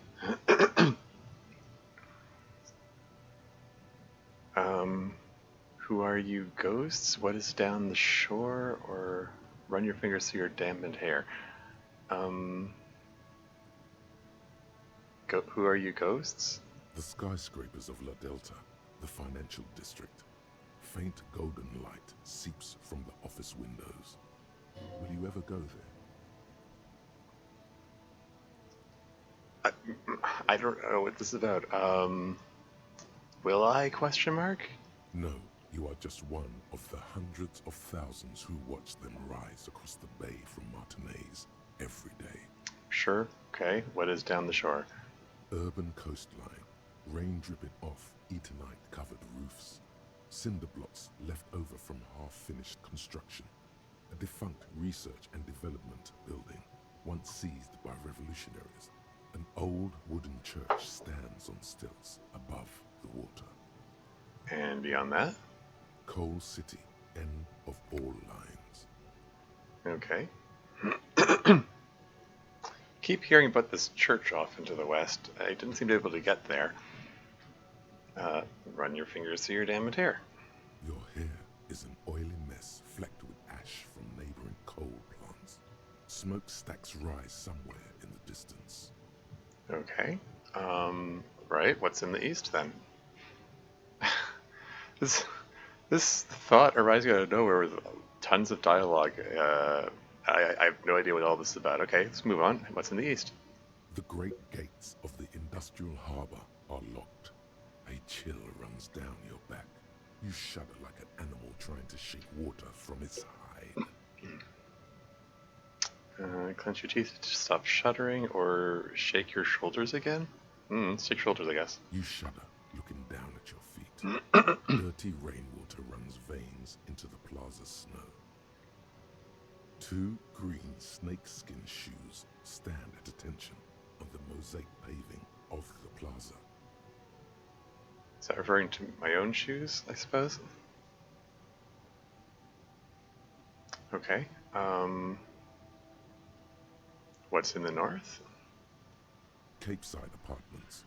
Tower blocks crowd one another. 4.46mm bullets still lodged in their war-torn stone walls. Hallways collapse from the mortar hits of a war that was lost long ago. Clotheslines go to waste in the rain. Radios play. And closer to here? A yard. Rain falls onto the roof of a woodshed.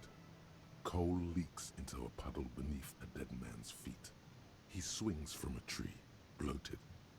Droplets of rain slip from his cold cheeks. Oh, well, I mean, not anymore. He has apparently been brought down. Okay, what's in the south? A traffic jam. Rain thrumming on the roofs of motor vehicles. Inside, drivers watch water streaming down their windshields. The statue of a king shudders. He too is cold. The canal bridge has been raised. What's on the other side? The road ascends. A raised motorway loops above the ghetto. Beneath its concrete columns, a sea of rooftops, woodwork, and tar stretches northward. 4-story buildings as far as the rain can fall. The snows melt in Jamrock. This whole thought feels like it was meant to appear like earlier in the game, like when I first emerged from the whirling in rags, and like this is my first impression looking around, trying to figure out my bearings and so on. It feels a bit belated. This stuff is information coming up now. Oh well. Where the hood at? Or why am I not there? Shudder, look further. Why am I not there? To be in Martinez, where no one goes, at the runoff point of a long-forgotten canal, in the whitest part of town, in the shadow of the day the revolution fell. What am I doing here? Standing in the rain, looking north, where Jamrock Rock City stretches inland. Where the hood at? I have a brother in the cut. Where the wood at? Hmm?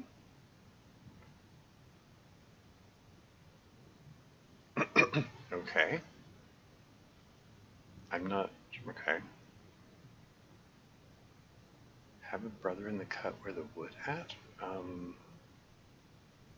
this a reference to some kind of rhyme? I'm confused. Okay, well, try to look further, I guess. In the rain-swept distance, above the rooftops of Jamrock, a repurposed silk mill stands perched above the motorway exit. Precinct 41 hunches in the rain. So that's south. Or... It was south, right?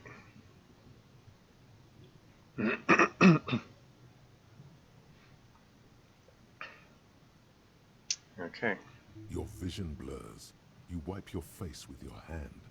The rain stings your eyes, making you look up and blink. Okay. I gained 5 experience for that. Okay, what's above?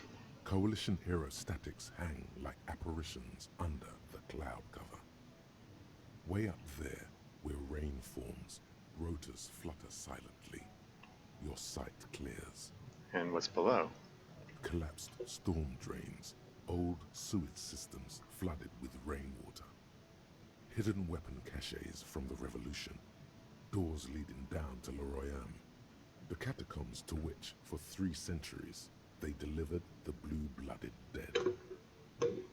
Mother ever finished thought, okay? This rain will not let up anytime soon. At least we are dressed for it. Let's keep moving. Okay.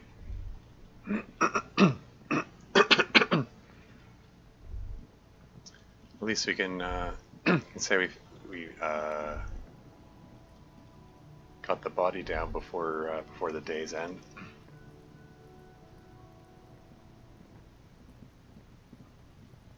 The corpse lies on the ground among the remains of an absolutely demolished pinewood branch. It's gently laid on one side. Yeah, so he just tore the whole thing down. Beautiful, wipe a tear from your eye, or, well, it's down, celebrate in a more reserved manner. Sorry, just came back? Oh, welcome back.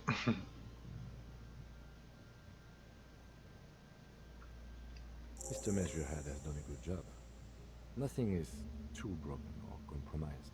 The victim is ready for a field autopsy. Field autopsy, great. Okay, I got another thing I can level up. I can level up 2 things. I don't know. Nothing in particular I'm feeling pressed to level up. Though somebody indicated that it's possible to unlock other thought slots. So maybe that's prudent to do. Suggest volition so you can retry choice. Yeah. Maybe 1 thought and 1 for a pocket stat point when you need it. I mean, that's what I was thinking. 1 thought and 1 for yeah, as you say, pocket stat for when I need it.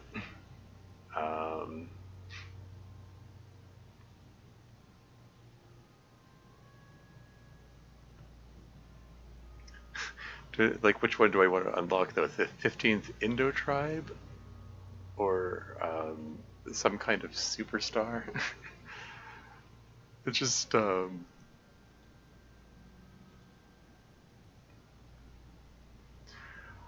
don't know if it's worth. I don't know if it's worth trying to investigate this notion of me being some kind of superstar cop. Like it doesn't seem like it would be fruitful. But this other thing, but the 15th Indo tribe, it's weirdly obscure. It also doesn't seem like something that would be fruitful. Why do you feel like there was a 15th Indo tribe? Everything sounds most appealing. Yeah, I don't know. Like, neither of these seem particularly useful to me right now. I sort of, I don't know. I think I sort of feel like I want to hold off on these until something seems more pressing.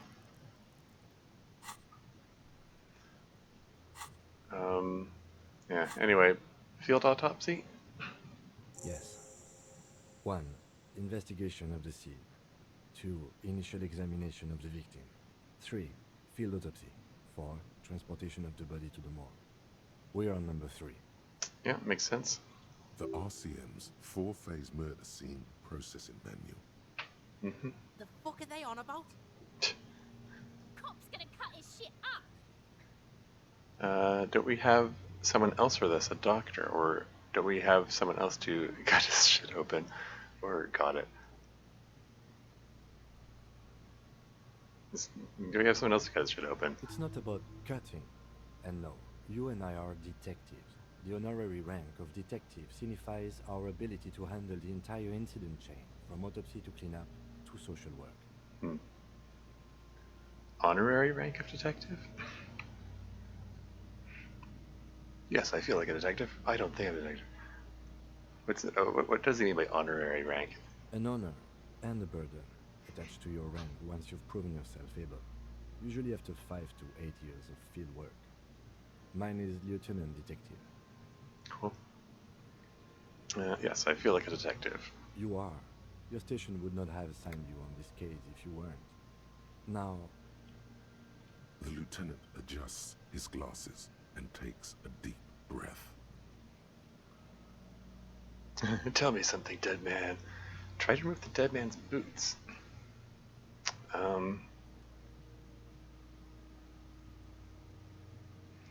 Well, we can try this thing again. I mean, we did say we wanted to find the armor piece. Oh yeah, were we supposed to look around the harbor for the armor piece? Like I looked around.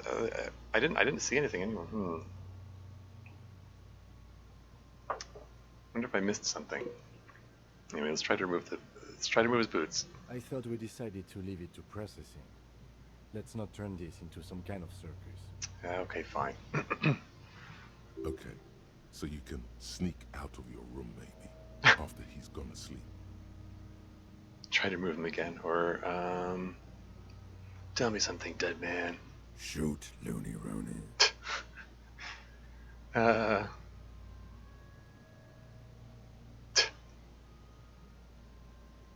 I've already got all the guys.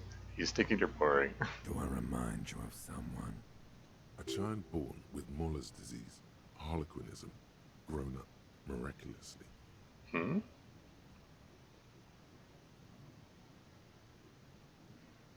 Muller's disease? Harlequinism? Is that a thing? Hold on a second.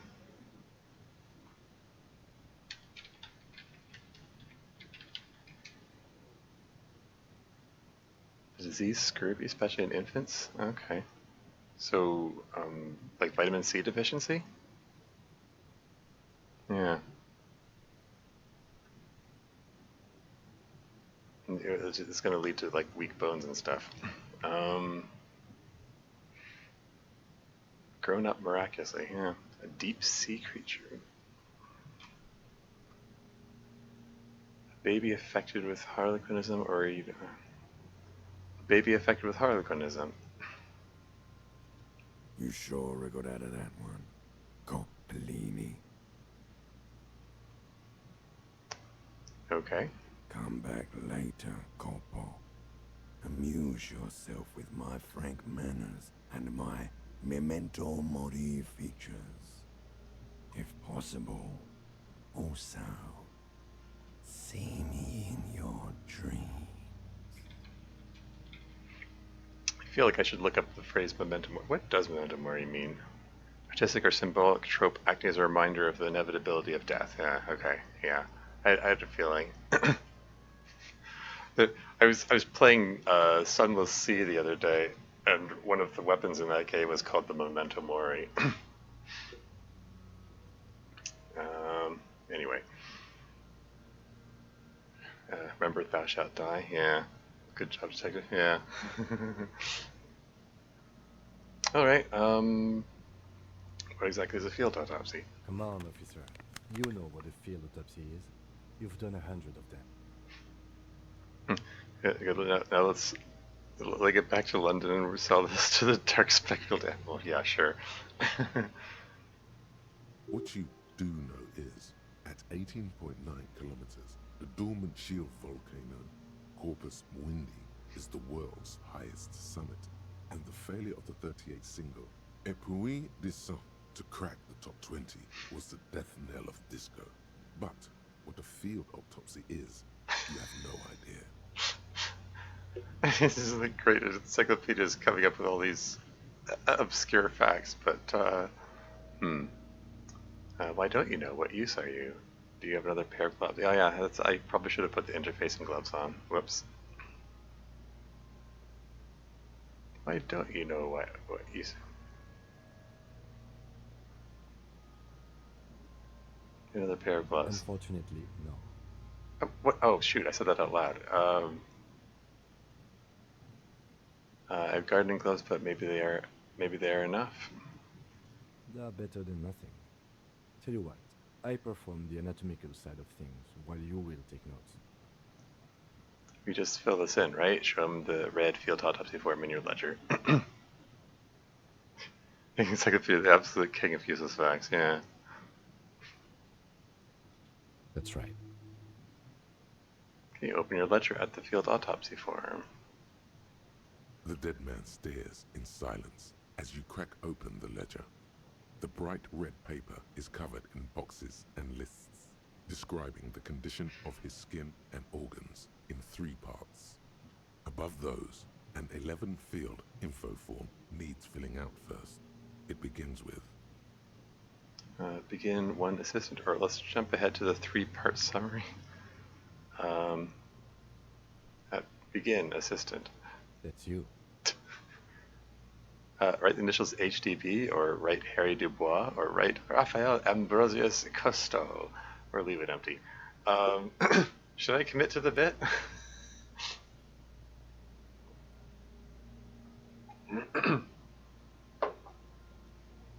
But, yeah, I mean, if my guy's actual name is Harry Dubois, that would explain why everything had HDB initials on it.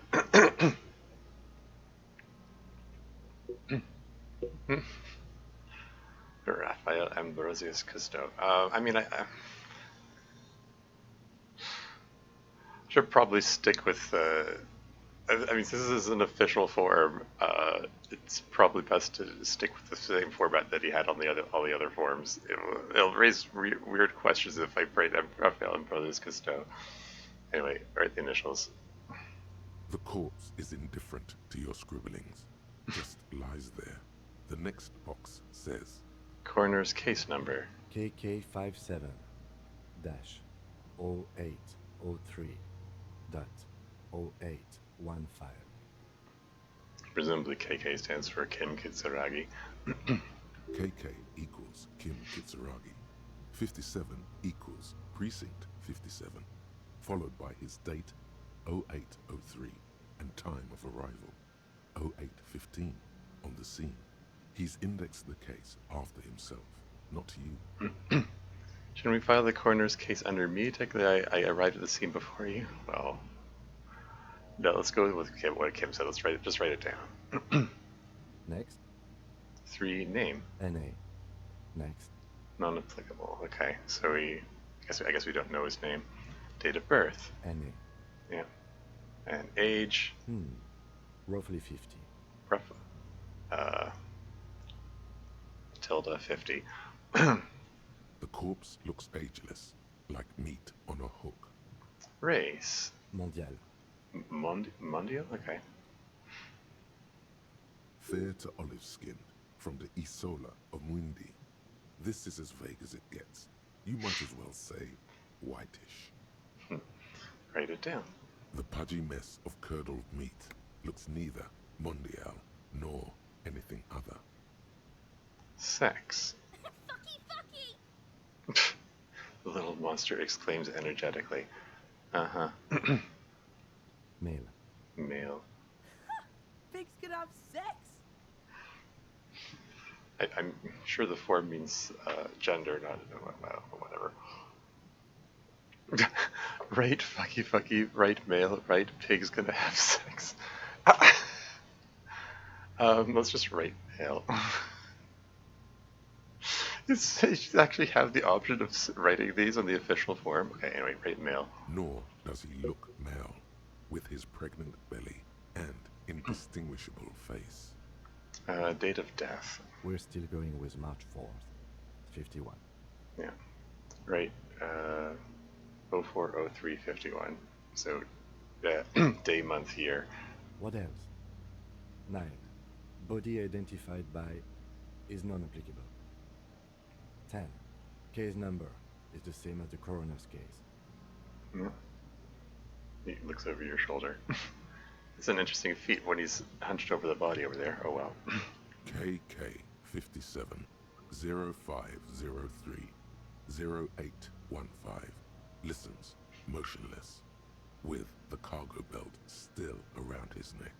Only one box remains. Evidence of treatment. None. At least not after the initial examination. What exactly is treatment anyway? I'm not so sure. Didn't the footprints look like he was carried over? Agreed no treatment. I'm not so sure. What's next? No opinion. You know, presumably treatment indicates like if he had any medical treatment like prior to death. I'm going to ask anyway. Interfering with the body's position or wounds post-mortem. Yeah. Didn't the footprints look like he was carried over?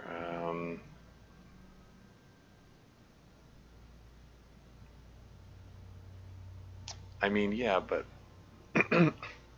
presumably, like, he was, like, hanged to death. Or was he already dead when he was hanged? Time to tamper with the body postmortem. Yeah, yeah.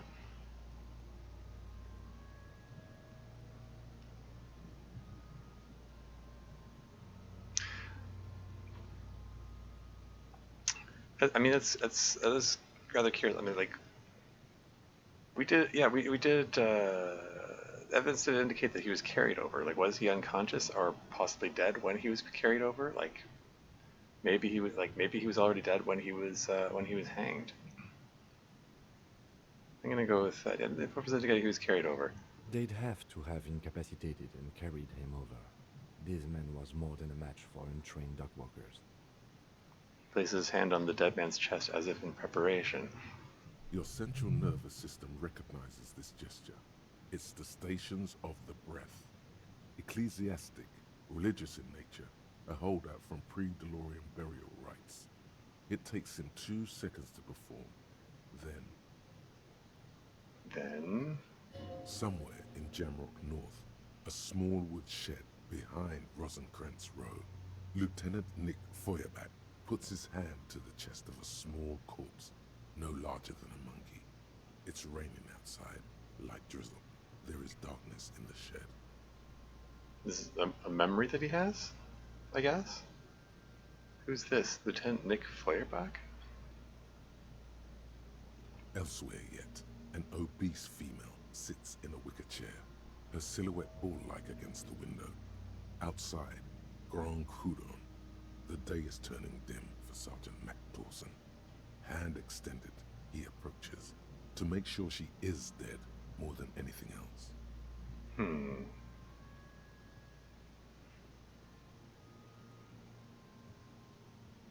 Okay, so I guess these are Harry Dubois' co-workers. He's having memories of them doing the same gesture, putting a hand over the chest of the dead person. The building is tall, 7 stories, wind-wrapped in solitude. Most of the apartments are unoccupied. This was a suicide. The other, an accident. The small one.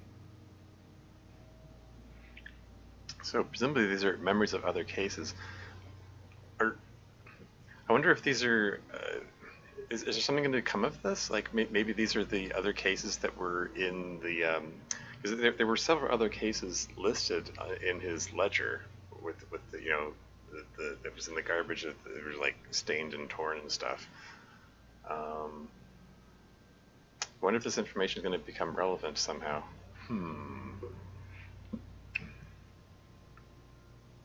And so, all across Jamrock, Coal City, GRIH, 42 deceased persons found today. 42 stations of breath.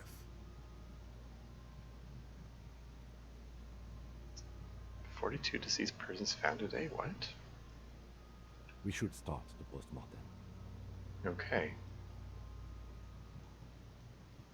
Sorry, I'm just trying to figure out what all this is about here. Is he remembering some kind of massacre where 42 people died? What? I don't know. Okay, moving on.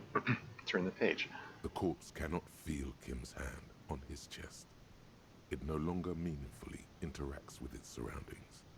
A thicket of boxes and lists on red copy paper tries to answer why.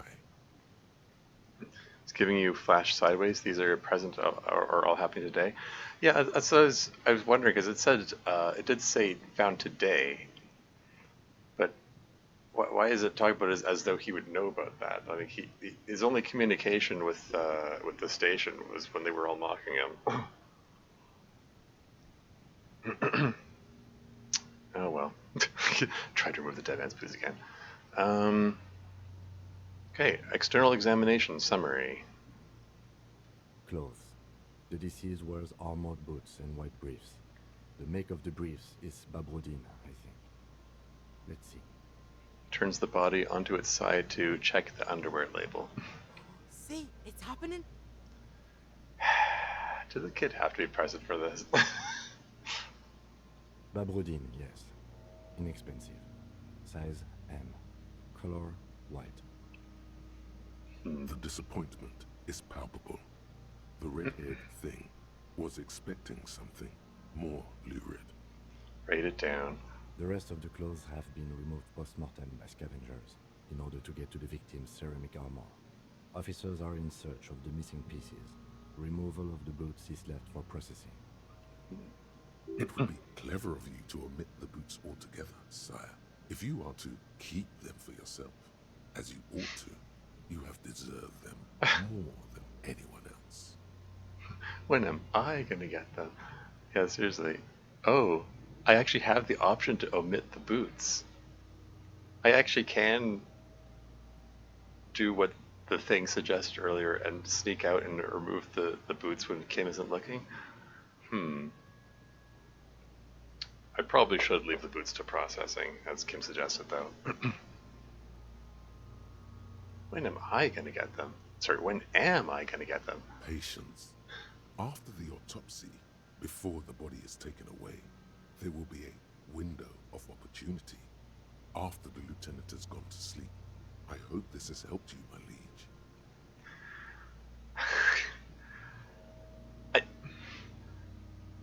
I just kind of wonder, like, what would be the point of doing that, though? Like, can I like wear the boots myself? Like, isn't that gonna make me a little suspicious? That'd be kind of funny, though. I'm gonna write it down. Tattoos.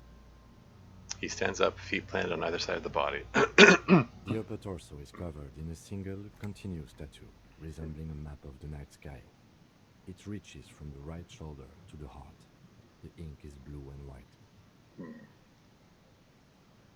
Is it the night sky, though? I haven't...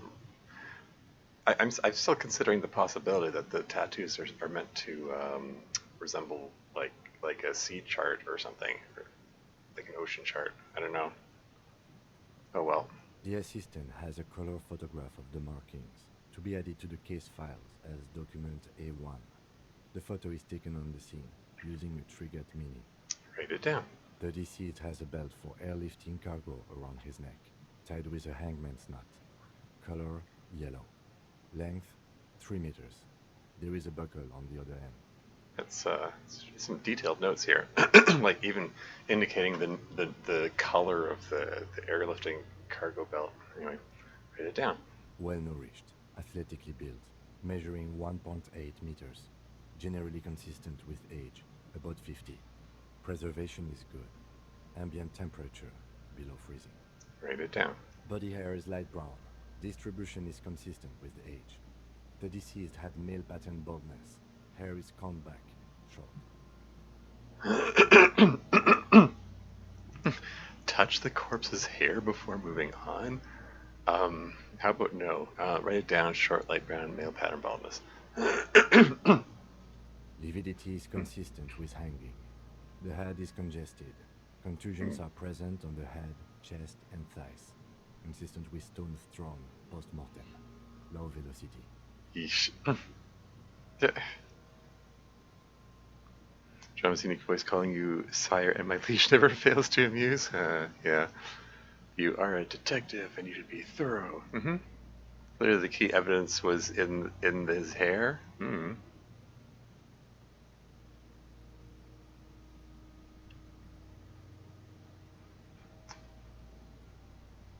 I don't know. I mean, I'm not sure why I gave the option to touch the hair of all things.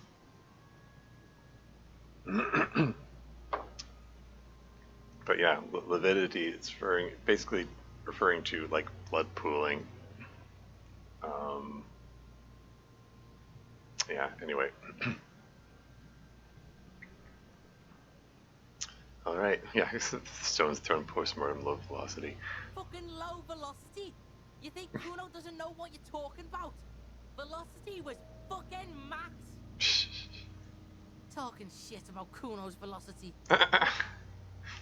In addition, there are bite marks on the face, scalp, and chest. Oh. Consistent with predation.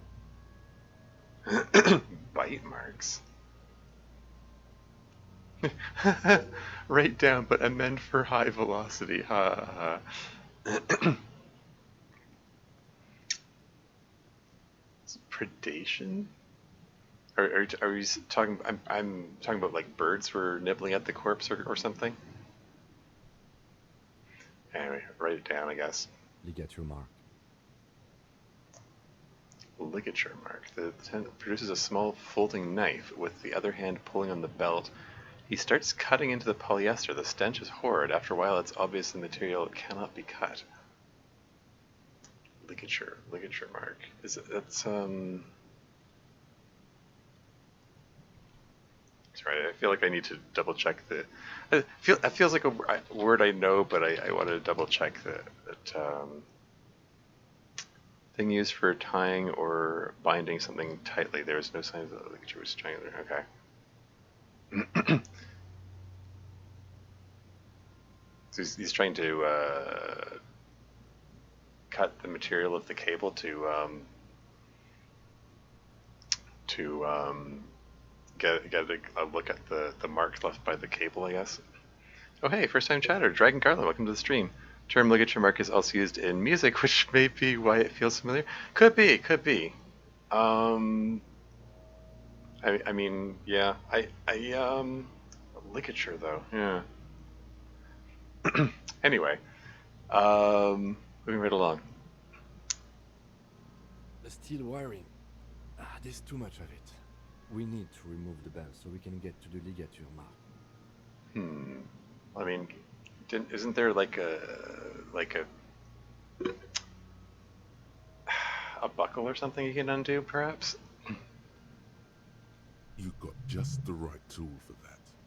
The chain cutters. Oh yeah, I'm prepared. Bet the chain cutters are. Good thing we got these chain cutters.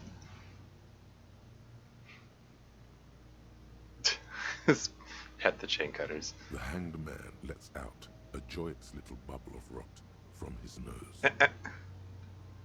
Good thing we got these chain cutters. Always good to think ahead. Now, He points to the rope squeezing the dead man's neck. we need to cut the bell to see the ligature mark below. Carefully, with as much precision as you can. Uh-oh. How much precision do I have available to me here? See, my pig is gonna fuck his head off. No, he ain't. Your pig's a boring fuck. Okay. 58% chance of successfully cutting the belt off. Uh-oh. I'm not your pig, Kuno. Yes, I'm Kuno's pig, I agree. Let's look for a good spot to cut. The belt is equally tight around the whole circumference of his neck, swelling over the edges like white bread rising from the east. Great. Okay, well, 58% chance. Not a great chance, but let's give it a shot. You jam the cutters Oh. right under the knot. That seems like a smart idea. Yeah, somewhere there. Already they're buried deep in the man's flesh. Then you rotate them to get a better hold. Then Rotate some more, or enough, cut some, or F-ity F. Um,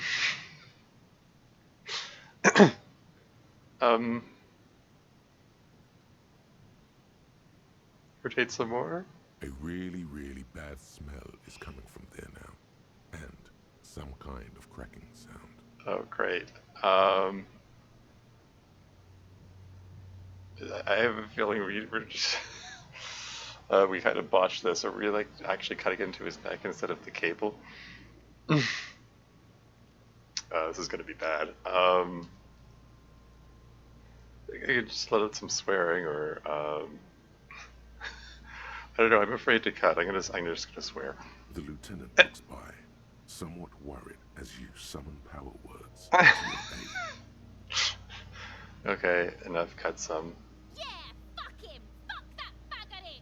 Corpse fucking time! Told you my pig was hardcore. I should have a go first. Huh? I think I have a strategy.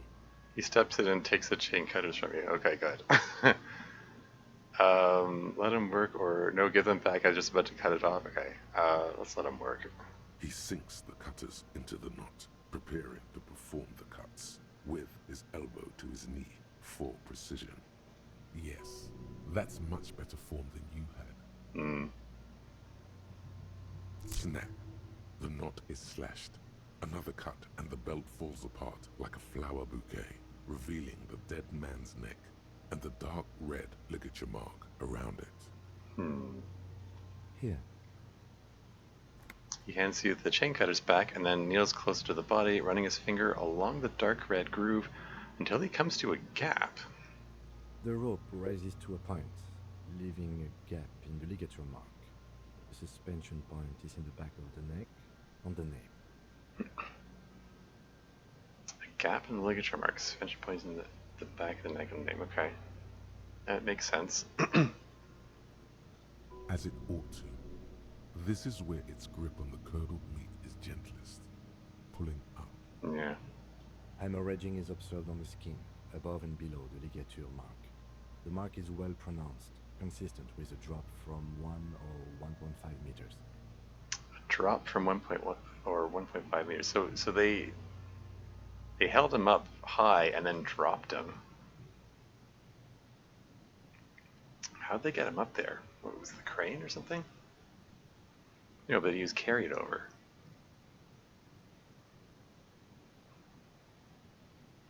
Okay, anyway, write it down. Chest is intact, normal contour. Abdomen is protuberant.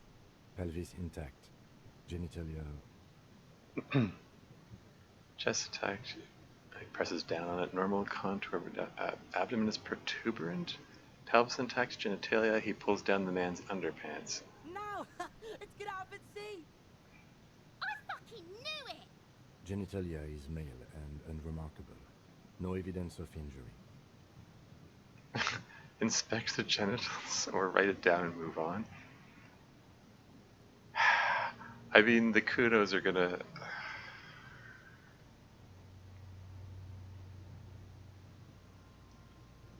Should I inspect them, or should I just write it down and move on? Let's just write it down and move on, I guess. Thorough detective? Okay, fine. The dead man's penis is average sized, congested from the downward collection of blood. The testicles are uneven in length, hanging underneath. The genitalia is greenish. Marbling is present around the crotch. Lovely. I did read somewhere once that in 85, I think it was like 85% of men, the left testicle hangs lower than the right. It was the left or the... I think, I might have to look that up again later. I think that's what I read. Anyway, moving on. Write it down, move on. Back is symmetrical and intact. Upper and lower extremities are intact, but asymmetrical. There are combat injuries on the right hand, thigh, and hip. Back is symmetrical, but upper and lower extremities are asymmetrical. Combat injuries in right hand, thigh, and hip. So this is someone who fought in the war previously? I mean, he said he's 50 years old.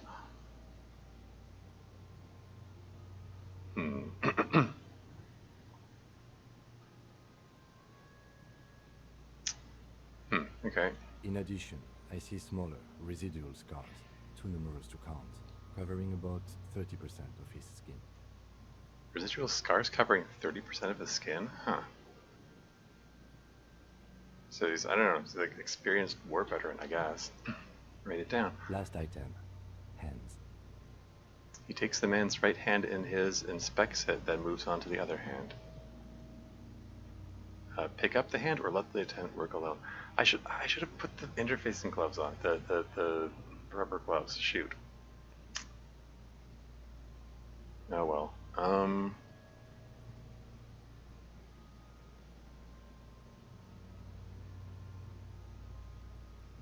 Like I can take a look, I guess. His flesh is cold, icy. Pleased to meet you. Where are you from and what's your name? My name is ... I'm from ... What the ... I'm only fucking with you. I know where you're from. From Cappadocia. And your name is Il Corbo. What can I do you for, Il Corbo de Cappadocia? Nothing, I got nothing. Nothing does. This was pleasurable. I sincerely thank you for touching my hand. The voice actor didn't get the line right. As nothing is as nothing does. Oh well, anyway. Okay. We should do this more often. Be close like this, I mean. Hands are clean. No sign of injury from struggling. The lieutenant concludes that the man's fingers slipped from your hand, cold and sausage-like. Yeah, no sign of injury from struggling. Like, did they catch him by surprise? Like, what? Like, how? Like, he was armored. Like, he was ready for a fight or something. Like, what happened to him? Were we expecting any? I was. Maybe I'm just not seeing them. Honestly, this stench is making it hard for me to think at the moment. Write it down. Ooh. That's all for the external. Well done. What next? Internal examination summary. Central nervous system. I have nothing. Do you have anything on this man's central nervous system? You don't even have a joke.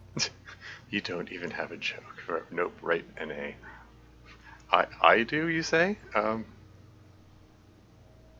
Darn, that joke is funny. Oh. Like, are you saying that, like, this is conceptualization failure? Presumably, if I had a success, I would, it would have been a funny joke there?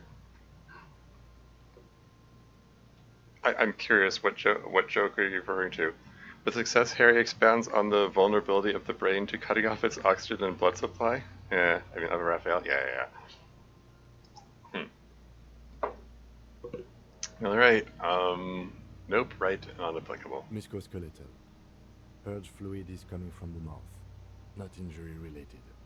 Eyes and tongue protuberant. Hyoid bone. Let's see. Skeletal purge. Yeah, the hyoid bone is the one in your it's the one in your neck here. It's a weird bone because it's like it acts as a connection point for multiple muscles, but it isn't like really connected to the rest of your skeleton. But it sort of acts like a pulley for a number of muscles in the neck. Anyway. But yeah, like hyoid bone is likely to get damaged in like a choking injury like this. With his eyes almost closed, the lieutenant puts his hand on the dead man's throat and begins to massage it, gently. A rotting smell erupts from the mouth. Purge fluid runs down his lips, black and viscous. Lovely. Yeah, jack that fucker off! The hyoid bone is fractured. The rest of the musculoskeletal system is intact. Unremarkable. Yeah, again, he was apparently dropped from 1 to 1.5 meters. So, like, the weight of his body from the fall, like, and the cable at his neck would have broken the hyoid bone for sure.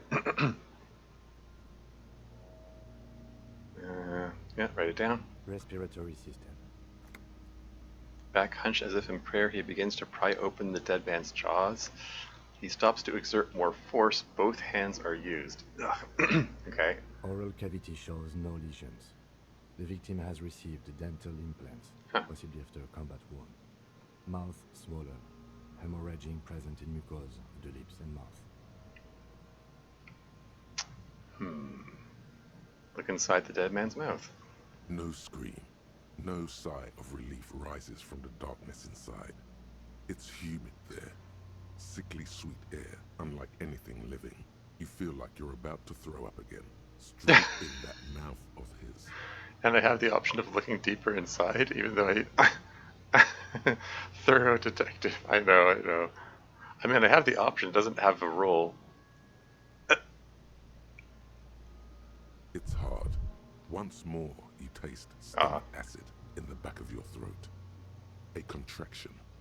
Your throat pumps a little something from your stomach and into your mouth. You're forced to swallow, just to keep looking. Yeah, I should probably boost that up a bit here. I'm sort of leaving them hang at one, like, one health less than, or one morale less than maximum, because I in the previous session I gained a morale point when I petted the mailbox, so it made me think, oh, I should probably leave it as one less than maximums on the off chance I find a random thing which boosts it. So health heals are rare. Yeah, I've noticed. Free morale heals happen a lot, especially with Kingdom of Conscience Online. Yeah, exactly. Also, all morale damage gives minus that amount to volition checks. Yeah. Yeah, I mean, that in itself could be a reason to try to boost morale. But on the other hand, hey, for those white checks, maybe that means it gives me extra opportunities to try if I leave it there and then boost it later. Walking around short one is not a bad strategy. Yeah, exactly. That's what I figure. Anyway, moving on. Inside, you see darkness. Just a mess of meat and darkness. Wonder if I should have had the flashlight in hand for this. Ah, darn it. I mean, I can't go into my inventory to change things around. I would have liked to have put the rubber gloves on and put the flashlight in hand, and yeah, whatever. There are ancient mysteries down there, Kobo. Ask me later. Hemorrhaging present in mucus. Lieutenant repeats impatiently. He lets go of the jaws. The mouth snaps shut before you. Write it down. Hepatobiliary. NA. He wipes his brow. Hepatobiliary. Okay, that's related to the liver.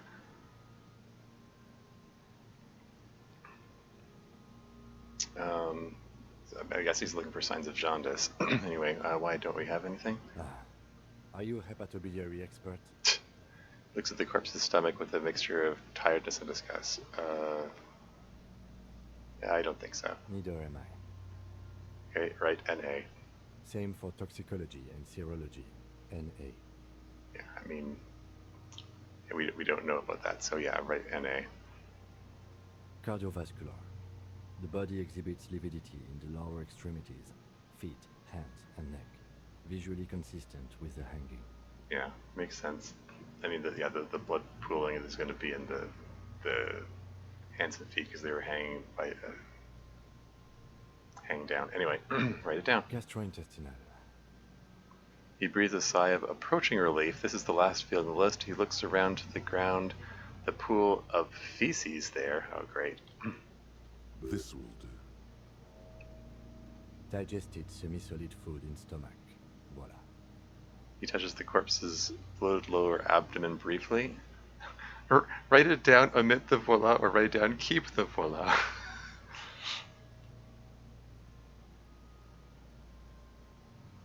I'm just going to omit the voila and keep it professional.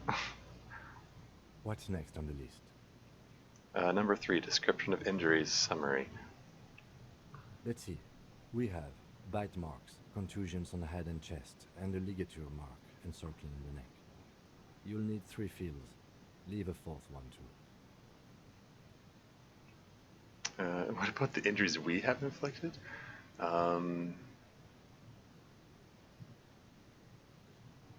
What's the 4th injury field for? Nothing. Just in case. Yeah, fair enough.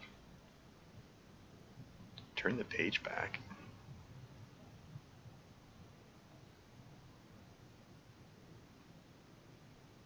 Okay. 1, bite marks. Head, chest, and scalp bite mark injuries. Predation by birds has caused damage to the body. Odontologist does not need to be consulted.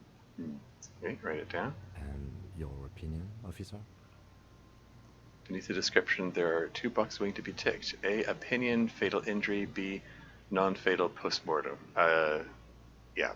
I read the bite marks or postmortem. He was fatally bitten after hanging. Yeah, that's right. Anyway, non-fatal postmortem. Agreed. Next injury? What? I'm not even sure what this means. What about the injuries we have inflicted? I guess that's referring to during the autopsy? Why would I want to turn the page back? I don't know, I'm just going to move on with it. Contusions. So, the scalp bleeds from a post-mortem head injury, a stone. The injury does not have the rim of an early inflammatory response. The perpetrator on the scene has confessed to causing it post-mortem.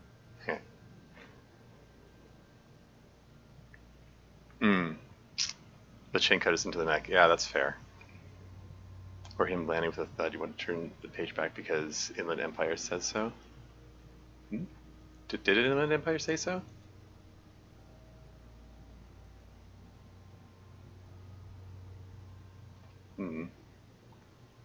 Inland Empire being... Which one was that again? I feel like I should know these by now. Oh yeah, the gut feeling.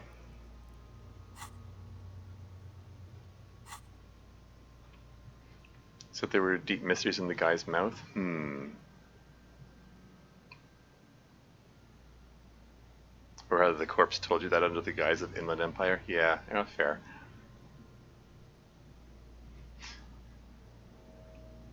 Post-mortem headgear stone, yeah. Not have the rim of an early inflammatory response, i.e. he was dead at the time that he got hit by the stone. At maximum velocity, fucko! Has confessed to causing it at maximum velocity. Write it down. Coagulated blood sticks to his scalp and chest, where the countless stones have hit the dead man. Beneath, the description of injury. 2 boxes. Opinion, fatal injury, or B, non-fatal post-mortem. Right. Next. Okay, what about the injuries we have inflicted? Oh, so we inflicted them? This is a team effort. Okay, I inflicted. Okay, so there's an incision on the thorax from a chain cutter. I wouldn't mention it. Better not to muddy the waters. Yeah. And the thorax? Was I that far off? Thorax meaning like his chest area. Like, surely I was trying to cut into the neck area around the neck. Oh well. I agree the waters are muddy enough, but isn't that sloppy? Keep minimal. Yeah, I agree. The waters are muddy enough. See? These pigs are fucking corrupt. The boy nods approvingly. Why don't you fuck him if you love him so much? Now, injuries. Let's turn the page. Let's see what's back here. The corpse lay slouched to the side, oblivious to its surroundings. The field autopsy form describes his state in 3 parts. I had the option to leave. Back to 3 then? Yeah. Alright. Bite marks, contusions on head and chest, and a ligature mark encircling the neck. Okay, let's just finish the autopsy. The ligature mark. A dark red abraded ligature mark encircling the neck, with a gap on the nape measuring, let's say, 7 centimeters. The hyoid bone is fractured, the cervical column intact. So the fall didn't break his neck. I see hemorrhaging on the skin, above and below the ligature mark. Depth of the mark, 1 centimeter. No signs of clawing on the neck. Yeah, again, yeah, no signs of clawing in the neck. Like he was, like it seems like he was unconscious or dead at the time that he was hanged.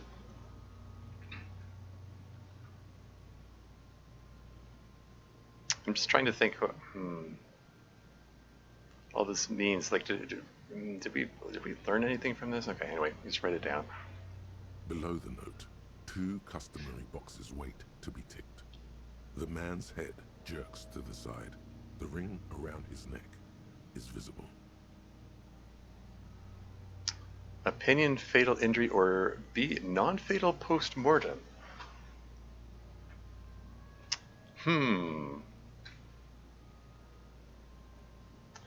Begs the question of what killed him or knocked him unconscious. I mean, yeah, I know, that's the trouble.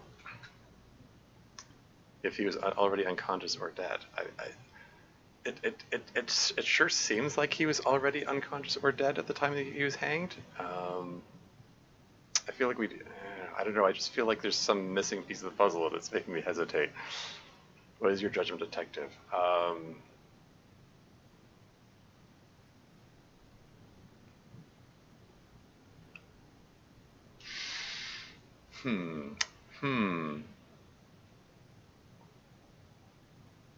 I mean, like, he's been hanging there for 7 days. It's probably a little late to find information about it. Like, nobody wants to talk about it. I don't know. I just have this... I have this sneaking suspicion that maybe he was already dead at the time he was hanged. Like, this is like he was hanged to cover for it or something. But it is weird, isn't it? Yeah. Hanging definitely could have killed him, exactly, yeah.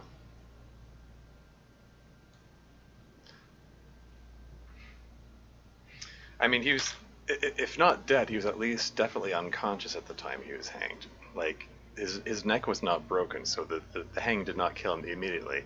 And yet there are no scratches or claw marks. Like he wasn't trying to, like, get the noose off of himself. And there are no defensive injuries on his hands. Like, he didn't fight back at all. It sounds like he was again, like he was either unconscious or dead at the time he was hanged.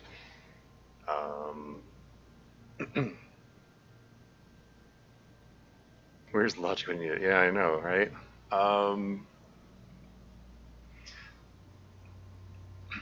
Like, I could, the game has given me the option of selecting non-fatal post-mortem, but I have a feeling Kim's gonna look at that and go like, wait, really? Like, what else, what do you think killed him? And I'm not gonna have an answer, because I don't know. It's just a hunch. He was unconscious and it didn't snap his neck. Why didn't he wake up and struggle? I wonder, yeah.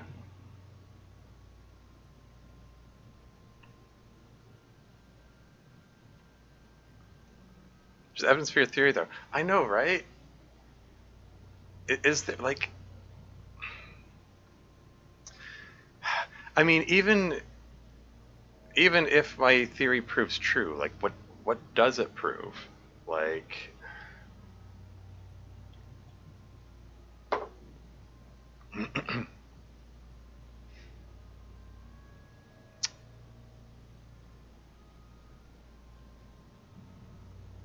I don't know. Like, I don't know what it would mean exactly.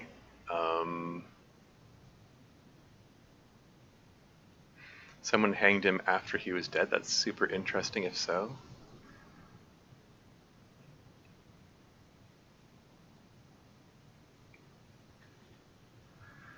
Like, I'm super tempted to try picking this option just to see what Kim says, but like I don't know, I don't know if I have enough information to back that up. Like, it just seems so suspicious.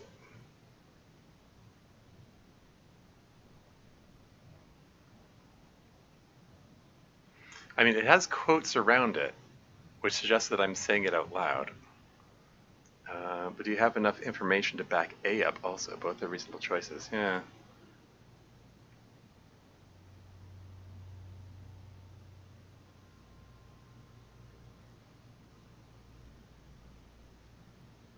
And that is a good question, though. Do I have enough information to back A up? I mean,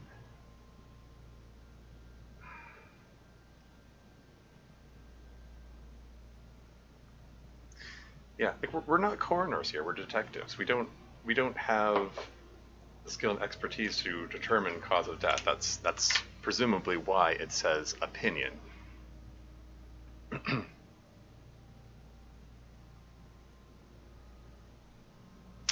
Advantage of A fits the visible injuries. Advantage of B fits the other evidence on scene. Yeah. Yeah, I'm gonna go for B. I just want to see what Kim's take on it is.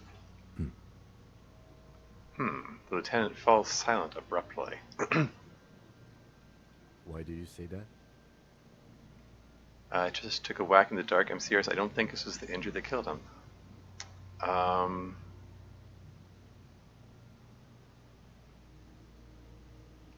Yeah.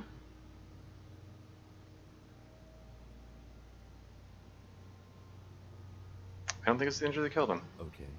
Why don't you think it was fatal? I wrapped this conclusion through the psychic arts. Yeah. Why weren't his hands tied? A big man like this, I would tie his hands when marching him to the gallows. There's a reason. It's just a random guess. It doesn't have all the. It's like you said. Where's logic when you need it?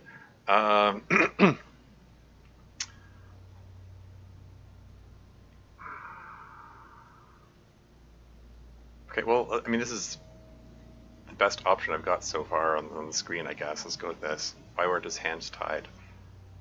Honestly, I'm not sure there weren't marks on his wrist.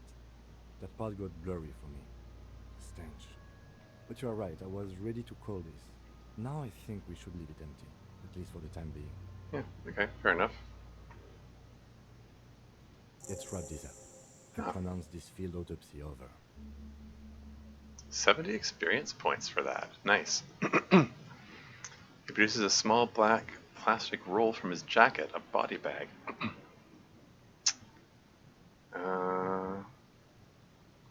First, how did it go? It was an irregular field autopsy. We did not establish cause of death, which is supposed to be the goal of an autopsy.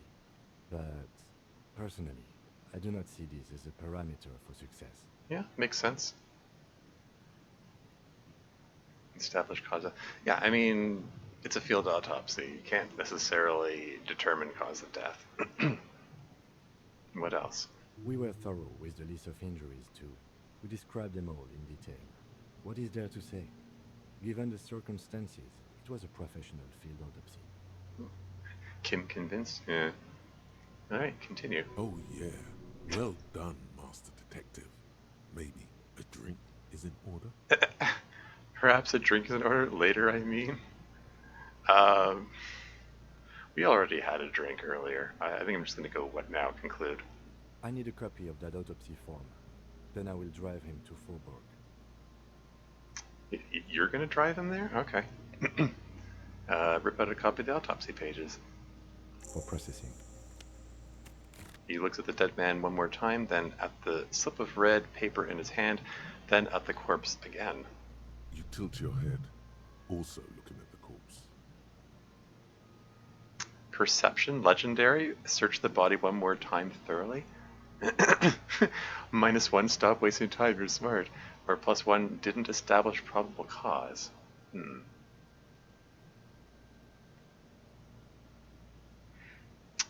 Perception 3. I feel like I should have been wearing something that boosts my perception. Oh well. Well, it's a white check. I can try again later. I mean, it's 8% chance. I basically have to roll an 11 or 12 on this.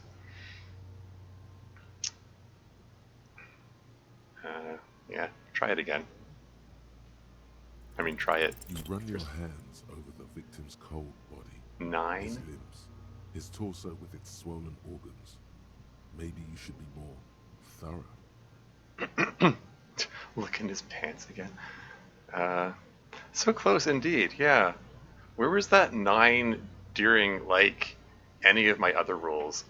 Oh well.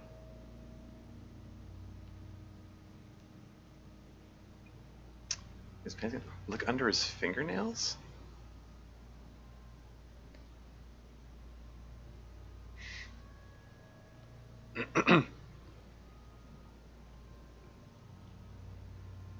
Well, I mean, we already determined there was no, there are no signs of, like, struggle, no signs of defensive wounds, like on his hands or whatever. Make perception a failure anyway. Okay, let's look under his fingernails, I guess. His fingernails have turned dark. They're chipped and quite long. There is dirt under them. That's all. Do you think we missed something? You can't shake the feeling that there are more secrets concealed in the flesh before you. If there's something we're not seeing, I've got a gut feeling there's more to this corpse, or no, let's leave it to the present guys. I mean, I've got a gut feeling, but maybe we should leave it to the processing guys. I'm gonna just say I've got a gut feeling. Okay, well, we are in livor mortis here. He is disintegrating. We need to refrigerate the body if we want to conduct another examination, and we need to do it fast. Yeah. You just hang out here for a while longer now. Where do we find a fridge for the body? It would have to be industrial in size. Let's start by asking Gart at the Whirling in Rags and the Fritz store down at the gates. If they don't know, but only if all else fails. His voice trails off and his gaze settles on Kuno, but only if Ellen's. Huh, interesting.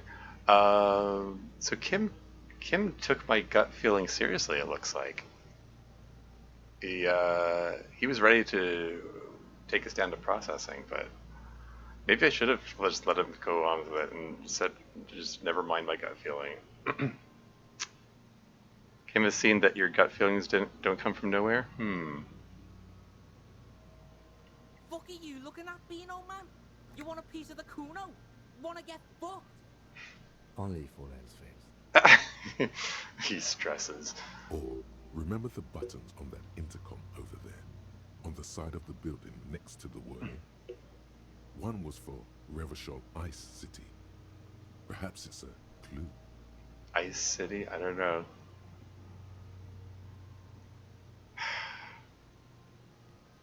Let's hurry then. This is one task we cannot sideline. With every hour, whatever we are looking for will become harder to find. Fair enough. Cool. Did a field autopsy.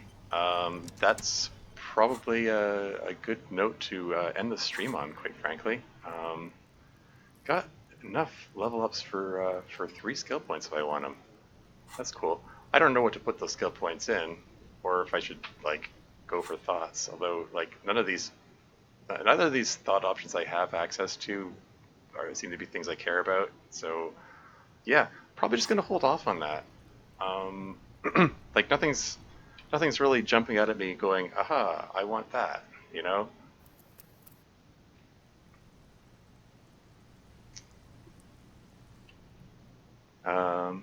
Main menu. Nice stream, thank you. Crank points into perception until you can pass that check. I mean, couldn't hurt. I mean, it was a low probability though. It was like 8%. Or into volition until choice gives you money, both worthy goals. Ha ha ha. Yeah, I don't know.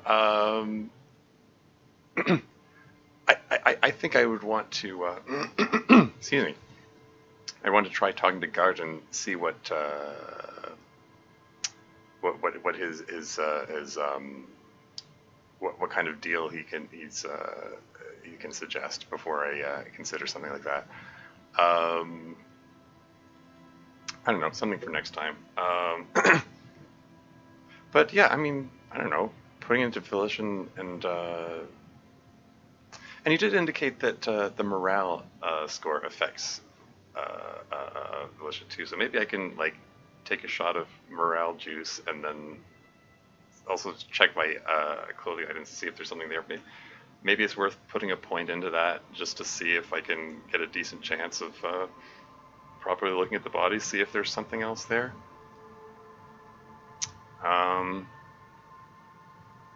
Yeah, I do have a sneaking suspicion that there is something we're missing there. It feels like we didn't determine much from the field autopsy. I don't know, like, well, I mean, like the lack of defensive injuries and the fact that his neck wasn't broken and yet he didn't try to remove the noose.